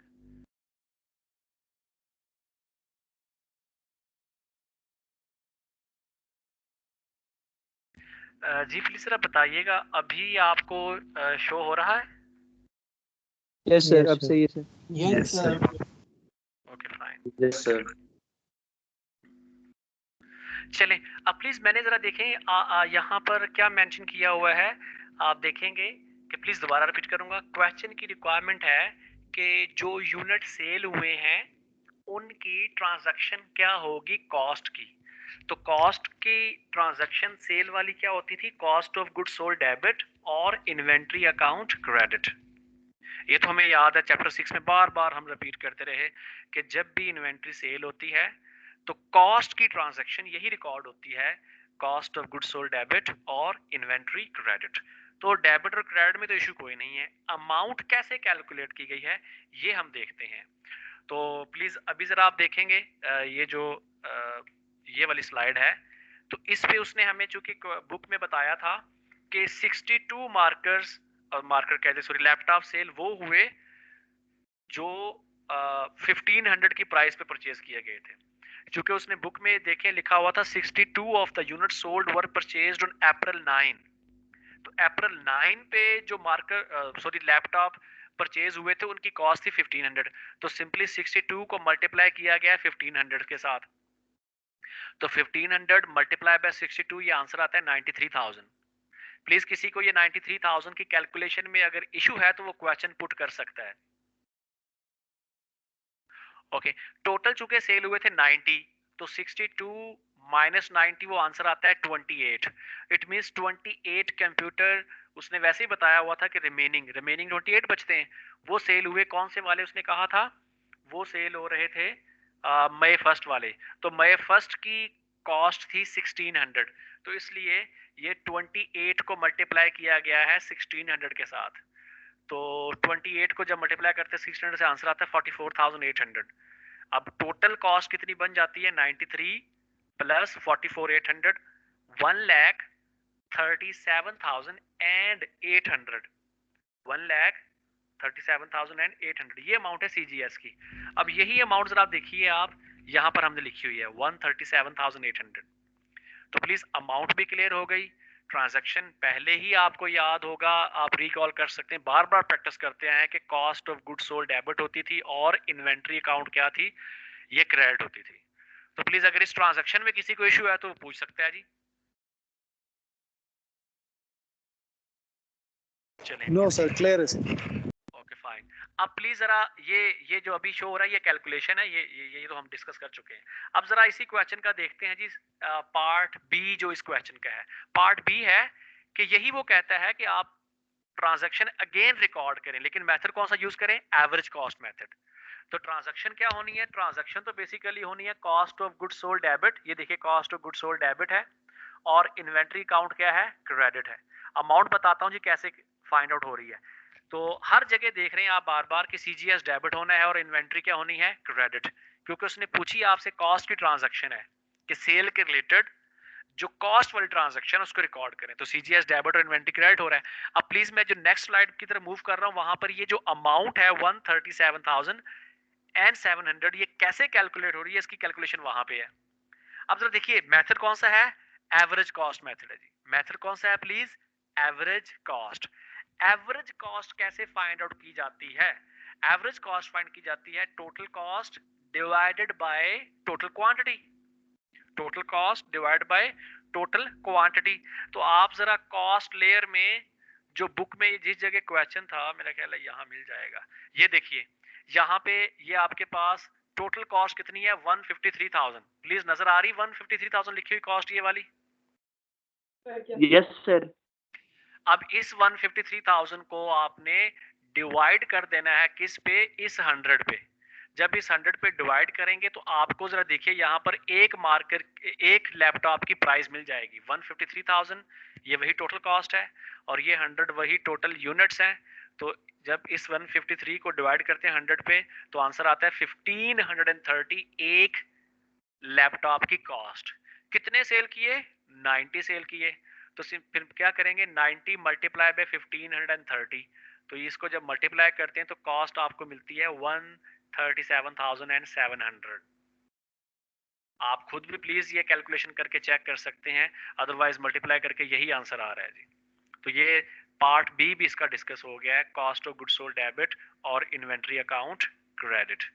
अब प्लीज इसी तरह पार्ट बी के बाद देखिए सी है फाइफो मेथड। अब कंपनी मेथड यूज कर रही है FIFO, first in first out. Mind में रखिएगा कि ये देखिए यहाँ पर हमारे पास है ये कॉस्ट लेयर, इनमें सबसे पहले कौन से परचेज हुए होंगे, अप्रैल वाले या मई वाले? अप्रैल। और डेफिनेटली जो मंथ पहले है वही पहले परचेज हुए होंगे, वो अप्रैल है हमारे पास यहाँ पे। तो सबसे पहले यहाँ पर हमारे पास है अप्रैल वाले, सेल हुए हैं 90। इट मींस जो 90 सेल हुए हैं उनके लिए 70 तो ये वाले पहले सेल हो गए, तो ये तो सारे के सारे सेल हो गए अप्रैल 9 वाले। 70 मल्टीप्लाई 15 तो ये 1,05,000 के तो ये सेल हो रहे हैं, और टोटल जो सेल हुए हैं वो 70 से ज्यादा हुए। इट मींस जो रिमेनिंग 20 कंप्यूटर्स हैं वो कहां से पिक किए गए होंगे, वो इस मई 1 वाले से पिक किए गए होंगे। तो ये मई 1 में 30 हैं, तो इसमें से 20 ले लिए गए, तो 20 सेल हुए हैं 1600 वाले, 70 सेल हुए हैं 1500 वाले। तो जब इसको मल्टीप्लाई करेंगे तो ये 32,000 और 1 और 5,000, तो ये कोई 137 मेरे ख्याल बनता है, देखते हैं। तो ये बन जाएगा। ट्रांजैक्शन वही प्लीज, ये पार्ट सी देखिए, cost of goods sold debit और इन्वेंट्री क्रेडिट। तो हर जगह हमने कहा था यही रहेगी, cost of goods sold debit और इन्वेंट्री क्रेडिट। सिर्फ वैल्यूएशन किस में चेंज हो रही है, अमाउंट में चेंज आ रहा है। जैसे उस दिन मार्कर में कभी 10 लिख रहे थे, कभी 11 लिख रहे थे, कभी 12 लिख रहे थे, तो यहाँ भी वही अमाउंट चेंज हो रही है। तो प्लीज ये 137,000 अभी हमने कैलकुलेशन की है कि 70 कौन से लिए गए हैं, 1500 वाले, 70 मल्टीप्लाई 1500 ये वाली अमाउंट, और 20 पिक किए गए हैं 1600 वाले, तो ये 32 टोटल ऐड करते हैं तो 137,000। होप सो ये भी क्लियर हो चुका होगा जी। नेक्स्ट देखिए, नेक्स्ट हमारे पास लिया है हमने जी सर। 20 मैंने जी 20 इसलिए लिए हैं कि जो टोटल कंप्यूटर सेल हुए हैं वो है 90, तो अब 90 अच्छा ओके ओके सेल सर, करने के लिए 70 ये सेल हो गए, तो रिमेनिंग ये 20 ये प्लस वाले देते। हमें पिक, यस प्लस हो जाएंगे तो टोटल 90 आ जाएंगे ये। Okay okay fine sir. जी। अब जरा नेक्स्ट देखिए, नेक्स्ट पार्ट हमारे पास आ रहा है जी, डी पार्ट है।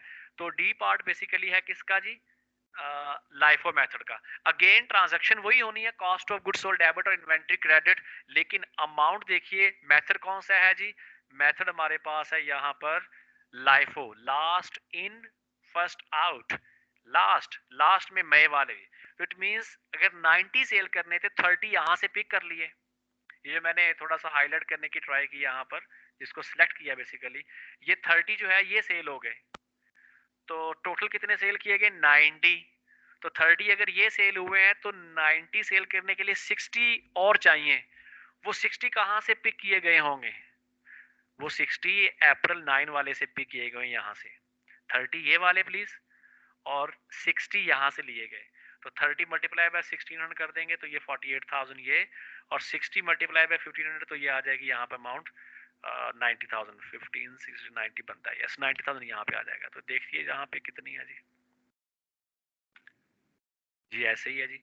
ये देखिए अब हमने 30 कंप्यूटर जो लास्ट वाले थे वो पिक किए 1600 से, ये देखिए यहाँ पर भी वो 60 आ रहा है जी।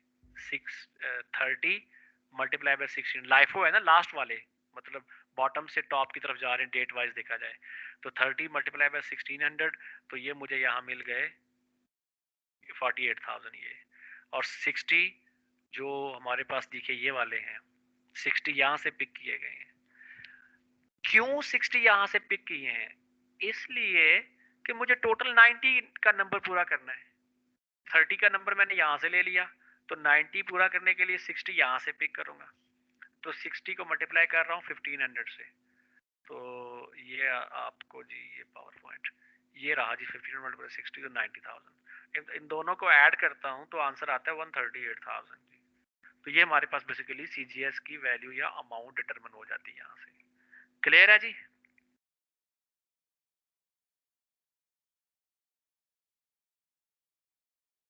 किसी का प्लीज अगर क्वेश्चन है तो वो पूछ सकते हैं जी। जरा नेक्स्ट देखिए, नेक्स्ट हमारे पास है ई पार्ट। ई है discuss briefly the financial reporting differences that may arise from choosing the FIFO method over the LIFO method।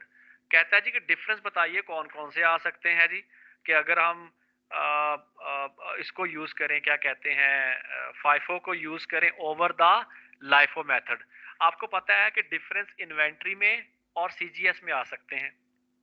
पहली बात तो ये है कि FIFO मेथड पुराने वाली प्राइजेस को CGS में चार्ज कर देता है। तो जब पुराने वाली प्राइजेस को CGS में चार्ज करेगा, पुरानी प्राइजेस कम होती हैं।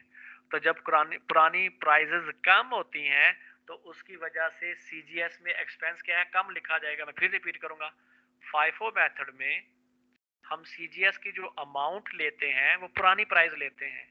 जैसे कि पुरानी प्राइस यहाँ पे 1500 है, तो 1500 में क्या है, पुरानी प्राइस में अगर CGS कम आ रहा है तो फिर इट मींस मेरे पास वहां पर एक्सपेंस की अमाउंट कम रिपोर्ट हुई है। अगर एक्सपेंस कम रिपोर्ट हुआ है तो फिर इनकम क्या हो जाएगी, नेट इनकम ज्यादा हो जाएगी। तो इट मींस FIFO में, यस, FIFO में देखा जाए तो LIFO से कंपैरिजन करते हुए नेट इनकम ज्यादा होती है। ये वही वाली बात है जो हमने क्लास में डिस्कस की थी और आज भी डिस्कस की थी मार्कर की एग्जांपल मैंने जब आपको समझा रहा था। तो फिर क्या होता है जी कि जो FIFO मेथड है उसमें आपके पास इनकम ज्यादा आती है। अब अगर इनकम ज्यादा आई है पुरानी प्राइस को एक्सपेंस चार्ज करके, तो इट मींस जो नई वाली प्राइस है वो किस में लिखी जाएगी, एंडिंग इन्वेंट्री में। अब अगर एंडिंग इन्वेंट्री में लिखी जा रही है FIFO में, इट मींस FIFO में एंडिंग इन्वेंट्री की अमाउंट भी क्या हो जाएगी, ज्यादा होगी, करंट प्राइस पे लिखी जाएगी। तो FIFO में प्रॉफिट भी ज्यादा होता है और एंडिंग इन्वेंट्री की अमाउंट भी ज्यादा होती है अगर प्राइसेस आपकी इंक्रीज हो रही हो, जैसा कि इस क्वेश्चन में है। और अगर प्रॉफिट ज्यादा होता है मुझे बताइए, टैक्स ज्यादा होगा कम होगा? ज्यादा होगा। ज्यादा होगा। तो FIFO में देखिए एक्सपेंस कम है CGS का, लेकिन टैक्स भी ज्यादा है, इनकम भी ज्यादा है और एंडिंग इन्वेंट्री की अमाउंट भी ज्यादा है, हाई है। ये किस के साथ कंपैरिजन में बात कर रहे हैं, हाई है? ये कंपैरिजन हो रहा है LIFO के साथ। यस, तो बस ये उसने पूछा था, हमने बता दिया जी। अब जरा देखते हैं जी नेक्स्ट, आप लोग काइंडली क्वेश्चन जरा निकाल लीजिए, अल्लाह आपका भला करे। प्रॉब्लम में चले जाएं जी 8.1। प्लीज प्रॉब्लम का क्वेश्चन जो है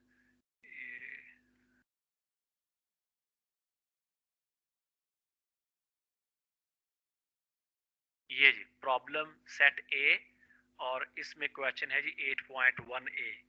प्लीज ये स्क्रीन पर भी आपको यही क्वेश्चन शो हो रहा होगा। Yes sir. Yes sir.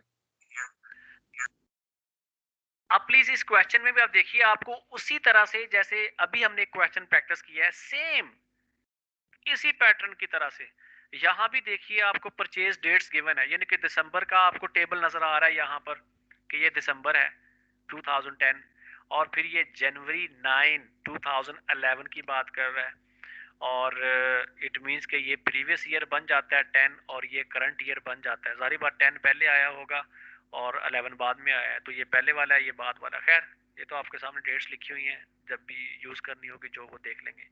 तो इसमें भी देखिए आपके पास पहले प्राइस 29 है, फिर प्राइस 32 मिल रही है, प्राइस इंक्रीज हो रही हैं। पहले कितनी क्वांटिटी पड़ी हुई आपके पास है, वो 600 है, फिर कितने यूनिट्स परचेज किए गए हैं, 900 है।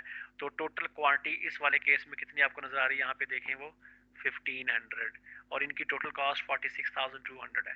तो खैर आप देखिए आपको यहाँ परचेज डेट्स भी गिवन है, जिस जिस डेट को इन्वेंट्री परचेज हो रही है। आपको क्वांटिटी भी यहाँ मेंशन है कि कितने यूनिट्स जो क्वांटिटी के हैं या जो परचेज किए हैं वो वाले हैं। फिर एक यूनिट की कॉस्ट भी आपको यहाँ बताई गई है, वो कितनी है रिस्पेक्टिव डेट्स के लिहाज से, और ये टोटल कॉस्ट है। इसे हम कहते हैं कॉस्ट लेयर। ये देखिए कॉस्ट लेयर दिसंबर 12 2010 की ये कॉस्ट लेयर है।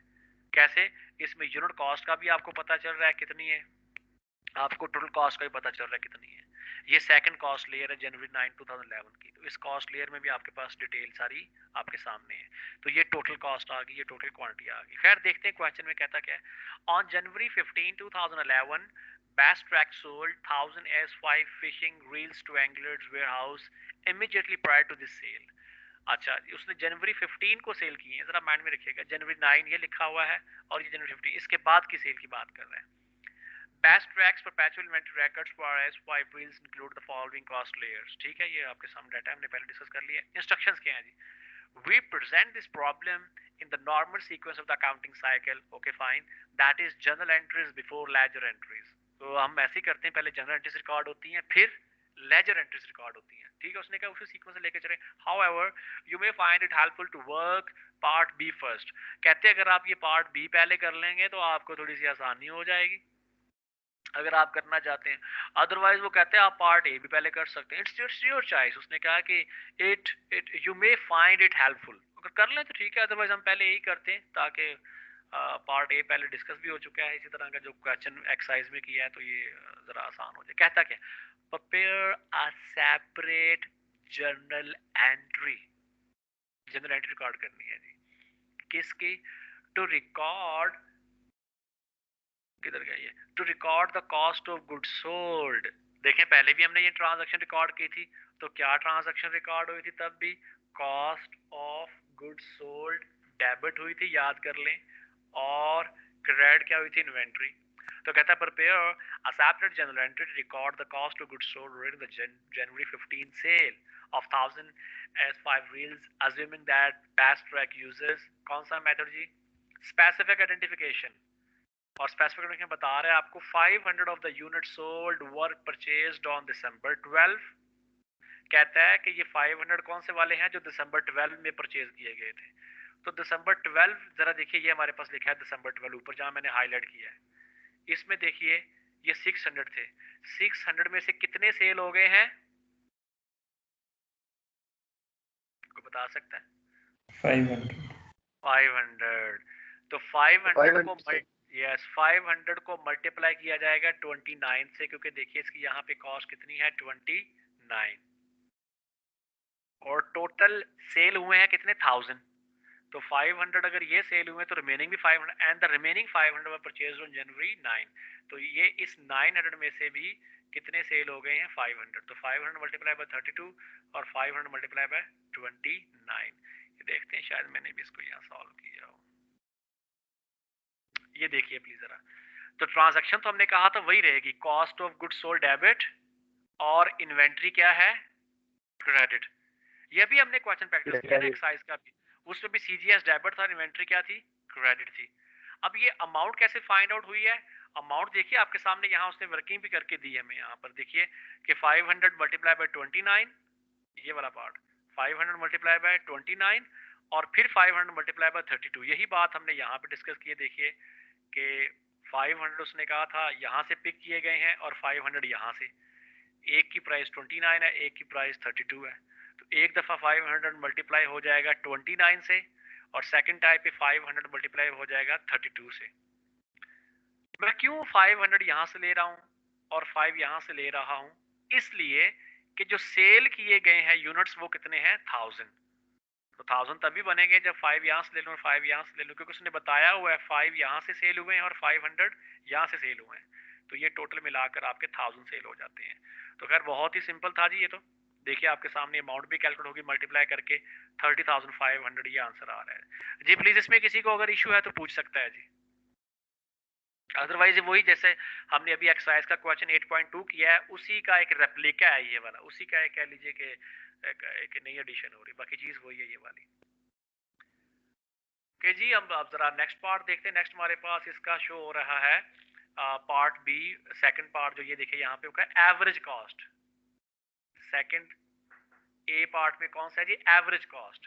तो एवरेज प्राइस कैसे डिटरमिन की जाती है, कोई बता सकता है जी? हमने क्या बात की थी कि टोटल कॉस्ट को किस पे डिवाइड करते होते हैं हम? पर यूनिट कॉस्ट पर सर जी, नंबर ऑफ यूनिट्स। कॉस्ट को, यस, टोटल कॉस्ट को हम डिवाइड करते हैं नंबर ऑफ यूनिट्स पे।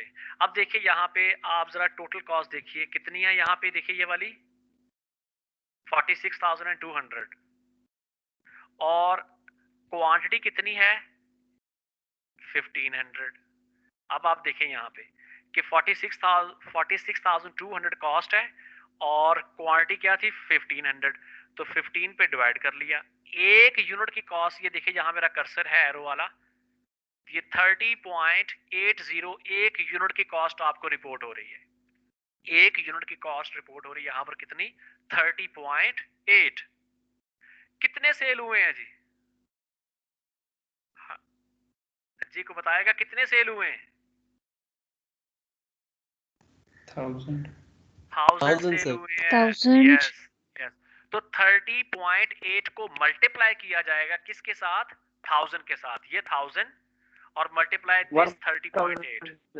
यस 30,800 ये आंसर आपके पास आ जाएगा जी। सिंपली इधर है ये उसने लिखा हुआ है 1000 सेल हुए, ये देखिए यहाँ पे ये 1000 जो सेल हुए हैं तो उसकी बात कर रहे हैं। एवरेज कॉस्ट मेथड था जी, एवरेज पहले कॉस्ट फाइंड की फिर 1000 से मल्टीप्लाई कर दिया। इसी तरह प्लीज फाइफो में कर लेंगे आप लोग, ये फाइफो में ये वाले यहाँ से ले लेंगे 600 और 400 यहाँ से ले लेंगे, ठीक है।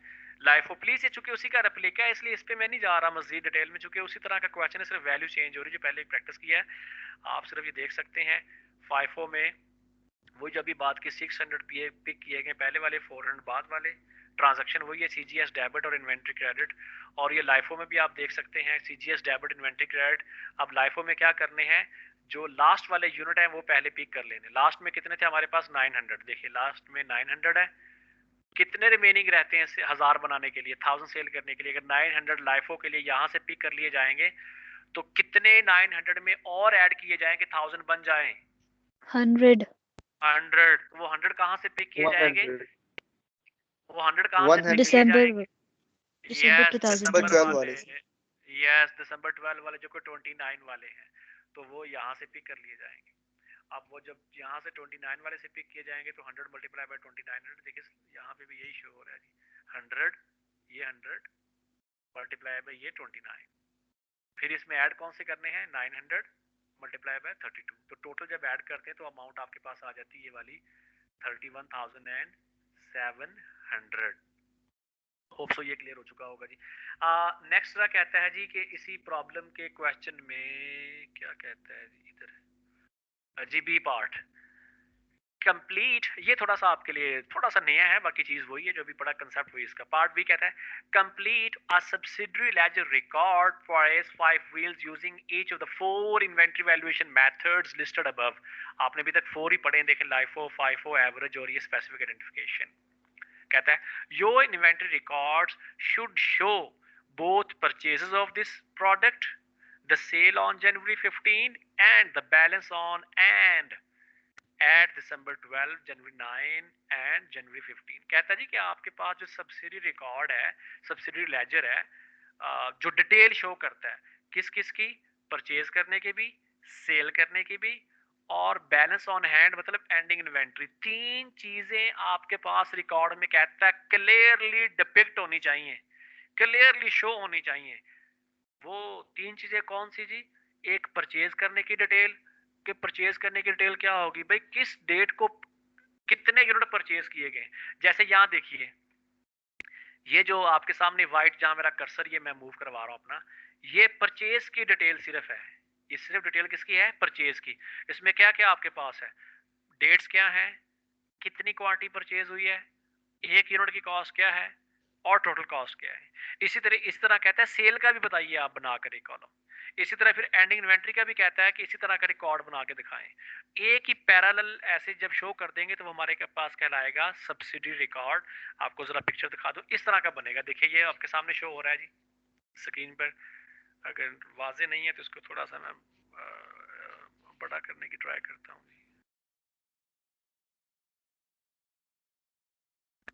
ये देखिए प्लीज, शायद अभी ज्यादा क्लियर हो।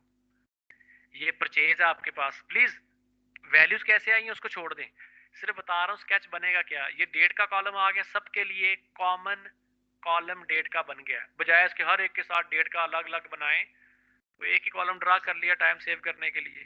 तो ये डेट का कॉलम आ गया फर्स्ट जी। इसके बाद ये देखिए परचेज का मेन आपके पास ये सब्सिडी रिकॉर्ड आ रहा है, इसमें यूनिट कॉस्ट और टोटल कितनी यूनिट कॉस्ट बनती है।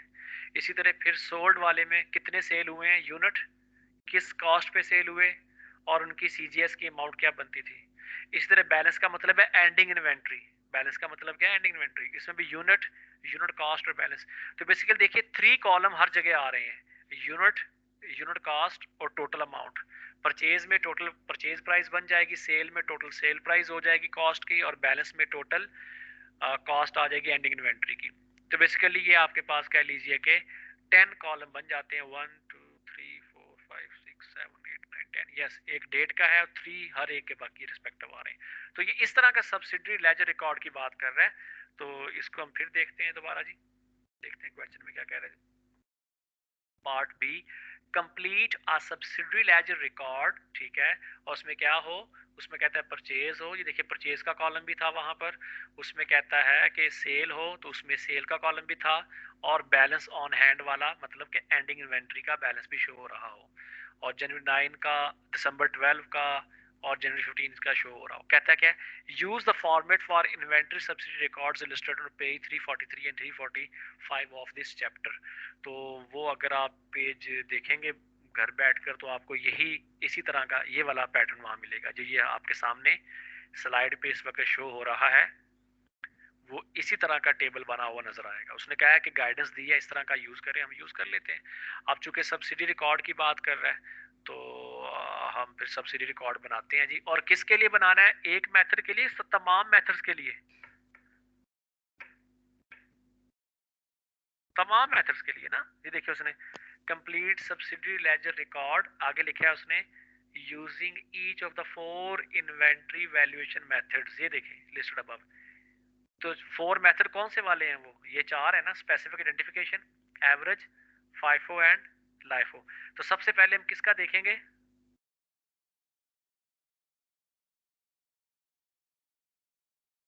सबसे पहले हम देखिए यहाँ ये 1 2 3 4 specific identification. Yes, specific identification से यस। ये देखिए यहाँ पे नंबर 1 पे लिखा है स्पेसिफिक आइडेंटिफिकेशन। इस मेथड के अंदर हम सब्सिडी रिकॉर्ड बनाएंगे। माइंड में रखिएगा इसमें 500 सेल हो रहे हैं ये 12 वाले दिसंबर को, और 500 सेल हुए थे कौन से वाले, जनवरी 9 को।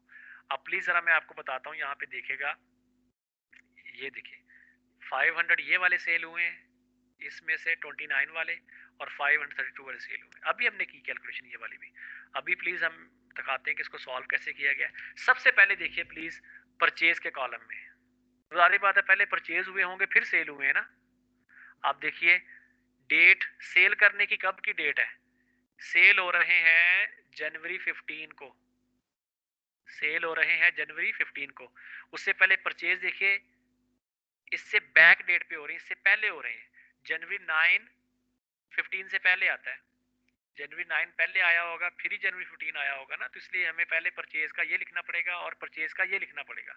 तो आप देखिए परचेज के कॉलम में एज इट इज दिसंबर 12 और जनवरी 9 जो वहां लिखा हुआ है एज इट इज आप देख सकते हैं यहाँ पे दिसंबर और जनवरी, यहाँ भी दिसंबर एंड जनवरी।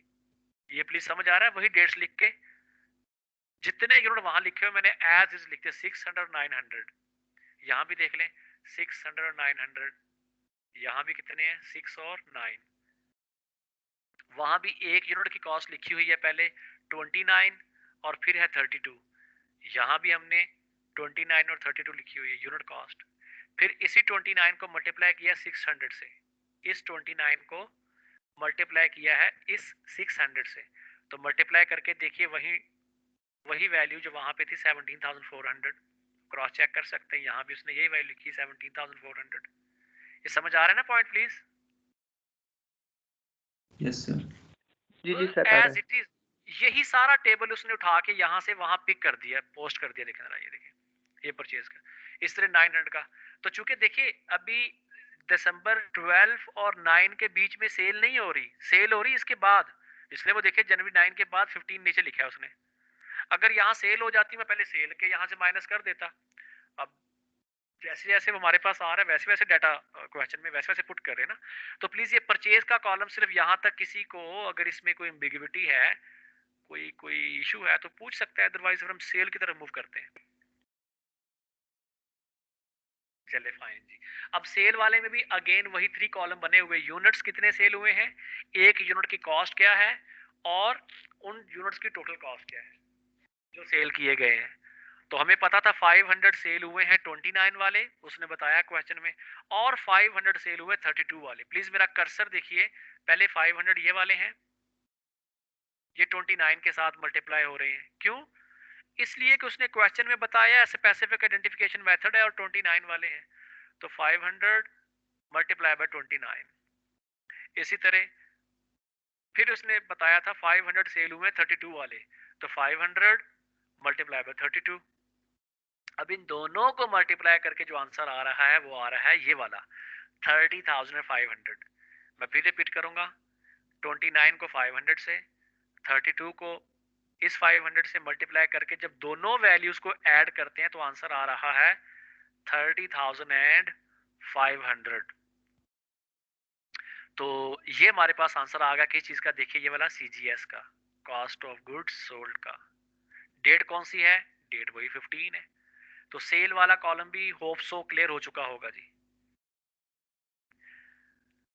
जी अब जरा देखिए बैलेंस। बैलेंस का मतलब है एंडिंग इन्वेंट्री, ठीक है। बैलेंस का मतलब क्या है, एंडिंग इन्वेंट्री।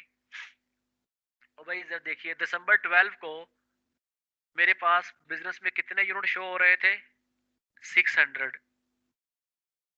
सपोज कर लीजिए आज है दिसंबर 12, आज पहला दिन है ये वाला, तो मेरे पास कितने यूनिट होंगे, 600 होंगे मेरे पास। ये तो बाद में आए ना, आज ये परचेज हुए 600 मल्टीप्लाई बाय 29, तो आंसर आ गया 17,400 ये वाला। ये जहां मैं कर्सर अपना रोटेट कर रहा हूं इस पे देखिए, तो दिसंबर 12 को यूनिट सेल कोई नहीं हुए, दिसंबर 12 को कोई भी यूनिट सेल नहीं हुआ। तो फिर दिसंबर 12 को मैं अगर अपनी एंडिंग इन्वेंट्री चेक करना चाहूं तो ये 600 ही होंगे ना, जितने परचेज किए हैं वही मेरे पास स्टॉक में पड़ा होगा। मेरे पास स्टॉक भी उतना ही पड़ा होगा जितना मैंने परचेज किया है, क्योंकि सेल ही कोई नहीं हुआ दिसंबर 12 को। इसलिए देखिए बैलेंस वाला जो कॉलम है, ये जो बैलेंस है राइट साइड पे जहां मेरा कर्सर ये मैं रोटेट कर रहा हूं, इस बैलेंस में देखिए यही 600 एज इट इज लिखा नजर आ रहा है। ये 600 एज इट इज यहाँ पे 600 लिखा नजर आ रहा है।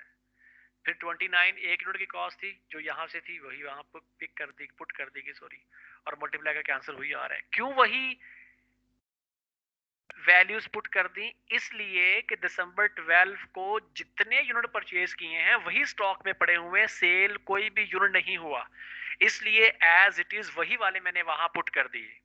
अच्छा सेकंड देखिए, दिसंबर 12 के बाद गुजरते गुजरते डेट आ गई जी जनवरी 9 की, जो कि नेक्स्ट ईयर बनता है। अब जनवरी बाद में आता है, दिसंबर पहले आया, तो इसलिए जनवरी के टाइम पे कितने परचेज किए गए, 900। 9 जनवरी को 900 परचेज किए गए, ये हमने परचेज में लिख दिए थे। फिर एक यूनिट की परचेज प्राइस थी 32, इसको यहाँ लिख दिया था, मल्टीप्लाई करके ये हमारे पास आ गई जिसकी टोटल कॉस्ट 28,800। अच्छा अब इसी पे देखिए प्लीज जरा, कि यही बैलेंस स्टॉक में चला जाएगा आपके पास, यही इन्वेंट्री स्टॉक में चली जाएगी। अब देखिए दोबारा 600, ये देखिए यहाँ पे हाईलाइटेड है पहले से, ये 600 और 29 कौन से वाला है, ये यही वाला एज इट इज पिक कर लिया गया है। पिक्चर फॉर्मेट कहीं से ऑल्टर कोई लगा दे यार, अगर लगता है नहीं लगता इस पे भी। अच्छा खैर ये देखिए 600 मल्टीप्लाई बाय 29 कौन से वाला है, जो फर्स्ट लेयर पे लिखा हुआ था। अब ये लेयर किसको कहते हैं, कॉस्ट लेयर, आपको पता होना चाहिए, मैंने पहले बताया था। तो ये जो कॉस्ट लेयर है 600 मल्टी, ये एज इट इज पहले यहाँ लिख दिया गया। फिर मैंने कहा इसके साथ मेरा कौन सा ऐड हो रहा है, ये 900, तो 900 मल्टीप्लाई बाय 32, मैं 2 दफा लिखना पड़ गया दोबारा फिर उसी को एज इट इज। तो ये हमारे पास बेसिकली 600 स्टॉक ये वाला है और 900 ये वाला है। तो 600 मल्टीप्लाई बाय 29 और 900 मल्टीप्लाई बाय 32, जब इन दोनों को मैं ऐड करता हूं मल्टीप्लाई करके तो आंसर कितना आता है 46,200। यही आप यहां देख सकते हैं दोनों को, ये दोनों मल्टीप्लाई होकर कितना आंसर आ रहा है यहाँ पे देखिए 46,200। सिर्फ उसने क्या किया, दोबारा रिकास्ट कर दिया नीचे वैल्यू को। तो ये प्लीज देखिए बैलेंस में आपके पास टोटल स्टॉक 9 जनवरी तक कितना था? 600 ये यूनिट और 900 ये जो अभी परचेज हुए, 600 पहले वाले और 900 अभी वाले, तो इन दोनों को देखा जाए तो ये टोटल यूनिट इसके पास है 1500 और उनकी कॉस्ट क्या है? 46,200। अब चूंकि 9 को भी सेल कोई नहीं हुआ इसलिए मैं उसको एज इट इज वहां लिख के रिपोर्ट कर रहा हूँ। लेकिन जब जनवरी 15 आता है उसमें आपको पता है कितने सेल हो गए थे? उसमें सेल हो गए थे, को बता सकता है कितने 500, सेल हुए? 500 of December 12. 1000 yes 1000. exactly, ये 1000 exactly। लेकिन उन 1000 में क्या आपको ये पता है 500 कौन से वाले सेल हुए हैं? December 12 Yes. के। यस ये जो हमारे पास पड़े हुए देखिए, जहाँ मेरा कर्सर है, इस 600 में से, ये मेरा कर्सर देखिए यहाँ पर, इस 600 में से भी 500 सेल हो गए हैं। जब इस 6 में से 5 सेल हो जाएंगे, पीछे कितने बचेंगे? 100। अब यही देखिए नीचे बैलेंस, ये यस 100, यही देखिए यहाँ जो अब मेरा कर्सर है यहाँ 100 लिखा नजर आ रहा है आपको? Yes sir. यस तो अब यही 100 ये एंडिंग इन्वेंटरी के बच गए कि 6 में से 5 सेल हो गए, तो पीछे बच गए 100 ये वाले। अब ये 100 एक की कॉस्ट क्या है? 29। देखिए यहाँ भी 29 है, यहाँ भी 20, तो 100 मल्टीप्लाई बाय 29 हो जाएगा। अब इस 900 में भी 500 सेल हो रहे हैं, तो जब इस 9 में से 500 सेल हो जाएंगे तो पीछे कितने बचेंगे? 400। तो इसलिए जब इसमें से 500 सेल हो जाएंगे तो 400 आपके पास ये यूनिट यहां नजर आ रहे हैं।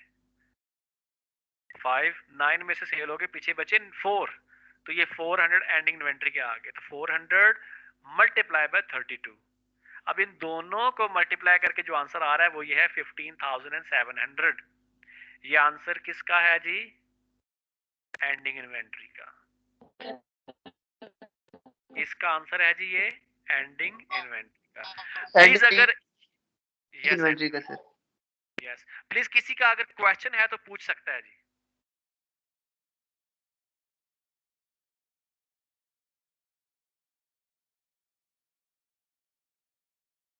ओके प्लीज आप नेक्स्ट देखिए, ये वाला है एवरेज कॉस्ट मेथड।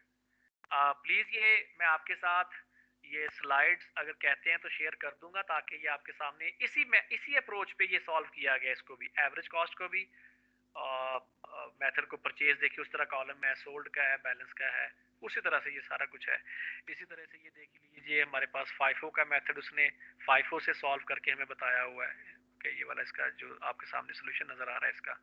तो अगर आप कर लेंगे तो दैट्स गुड, अगर उसमें कोई इशू हुआ तो मुझे बताइएगा, मैं इस स्लाइड आपके साथ शेयर कर दूंगा ताकि ये आपका प्रैक्टिस हो सके क्वेश्चन। ठीक है, ये प्लीज प्रॉब्लम का क्वेश्चन 8.1 ये आप जो इसके पार्ट थे हमने डिस्कस कर लिए हैं।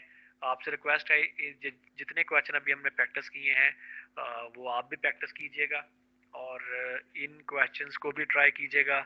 और इसके साथ साथ जो है वो अगर आप बुक के फर्दर जो ब्रीफ एक्सरसाइज के क्वेश्चन हैं वो सारे देखिएगा सिवाय एरर के क्वेश्चंस के।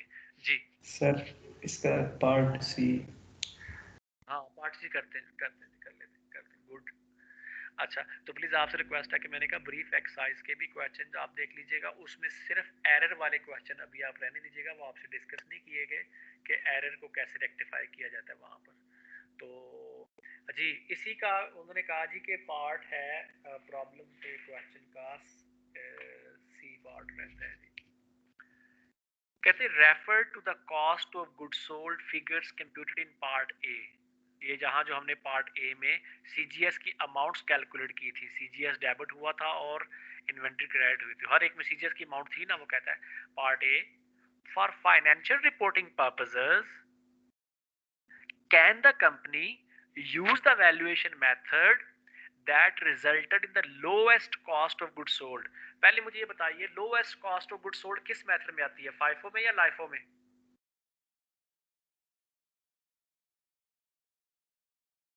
सबसे कम cost of goods sold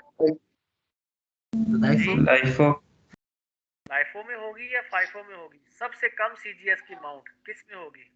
FIFO में। फाइफो में सर। आप देख सकते हैं अभी हमने कैलकुलेशन की है ना, वहां पे देखिए सर लाइफो में अभी देख लेते हैं अगर आप फाइफो लाइफ होगा FIFO में होगी सर, लाइफो में लाइफो लोएस्ट हाईएस्ट कॉस्ट। है। ये देखिए ये है FIFO मेथड। FIFO में कितनी आ रही है 30,200। Yes sir 545 sorry. हाँ फिर FIFO 30,000 है। और लाइफो में देखिए कितनी है 31 है। 31 इसमें लाइफो में है, 30,200 है FIFO में, एवरेज में 30,800 है। तो देखा जाए 30,200 ये हर मेथड से कम अमाउंट आ रही है। देखिए सबसे लोएस्ट अमाउंट किस में थी FIFO में, ये देखिए FIFO। अच्छा तो अब चूंकि वो कहता है कि बेसिकली किसकी तरफ इंडिकेट कर रहा है, FIFO की तरफ इंडिकेट कर रहा है। कहता है फॉर फाइनेंशियल रिपोर्टिंग पर्पसेस, यानी कि इनकम स्टेटमेंट वगैरह बनाने के लिए, can the company use the valuation method that resulted in the lowest cost of goods sold if for tax purposes it use the method that resulted in the highest cost of goods sold. कहता है कि tax reporting के लिए क्या आप LIFO use कर सकते हैं अगर FIFO को यूज किया हुआ है आपने किसके लिए, अपनी फाइनेंशियल रिपोर्टिंग पर्पस के लिए। तो आपको याद होगा हमने कहा था ऐसा नहीं अलाउ। क्यों? इसलिए कि इस तरह तो कंपनी देखे टैक्स के लिए मेथड वो यूज करती जिससे टैक्स कम हो, और इनकम स्टेटमेंट के लिए वो मेथड यूज करती जिससे इनकम हाईएस्ट रिपोर्ट हो। देखें जब CGS किस वाले मेथड में सबसे कम आया, FIFO में। FIFO आपने यूज कर लिया अपने इनकम स्टेटमेंट में। जब FIFO को यूज किया इनकम स्टेटमेंट में तो इनकम क्या हो गई, हाई हो गई। अब चाहिए तो यही था कि यही FIFO मेथड ही यूज किया जाता टैक्स रिपोर्टिंग के लिए भी, कि वहां भी इनकम हाई रिपोर्ट होती, वहां भी आपको टैक्स ज्यादा पे करना पड़ता। तो यहाँ उसने कहा कि आप ऐसा कर सकते कि इनकम तो ज्यादा रिपोर्ट कर लो, लेकिन जब टैक्स कैलकुलेशन की बारी आओ तो वहां पे LIFO यूज कर लो, क्योंकि जब वहां LIFO यूज करेंगे तो एक्सपेंस CGS का क्या हो जाएगा, ज्यादा रिपोर्ट हो जाएगा। जब एक्सपेंस ज्यादा रिपोर्ट होगा तो टैक्स क्या हो जाएगा, कम हो जाएगा। तो क्या गवर्नमेंट आपको अलाउ करेगी ऐसा कि इनकम तो ज्यादा शो कर दो, टैक्स तो कम पे करो? अलाउ करेगी आपको गवर्नमेंट? बताइए, टैक्सेशन ऑर्डिनेंस आपको अलाउ करेगा? Never ever. यस, इसलिए इसका आंसर क्या होगा कि जी ऐसा अलाउ नहीं है।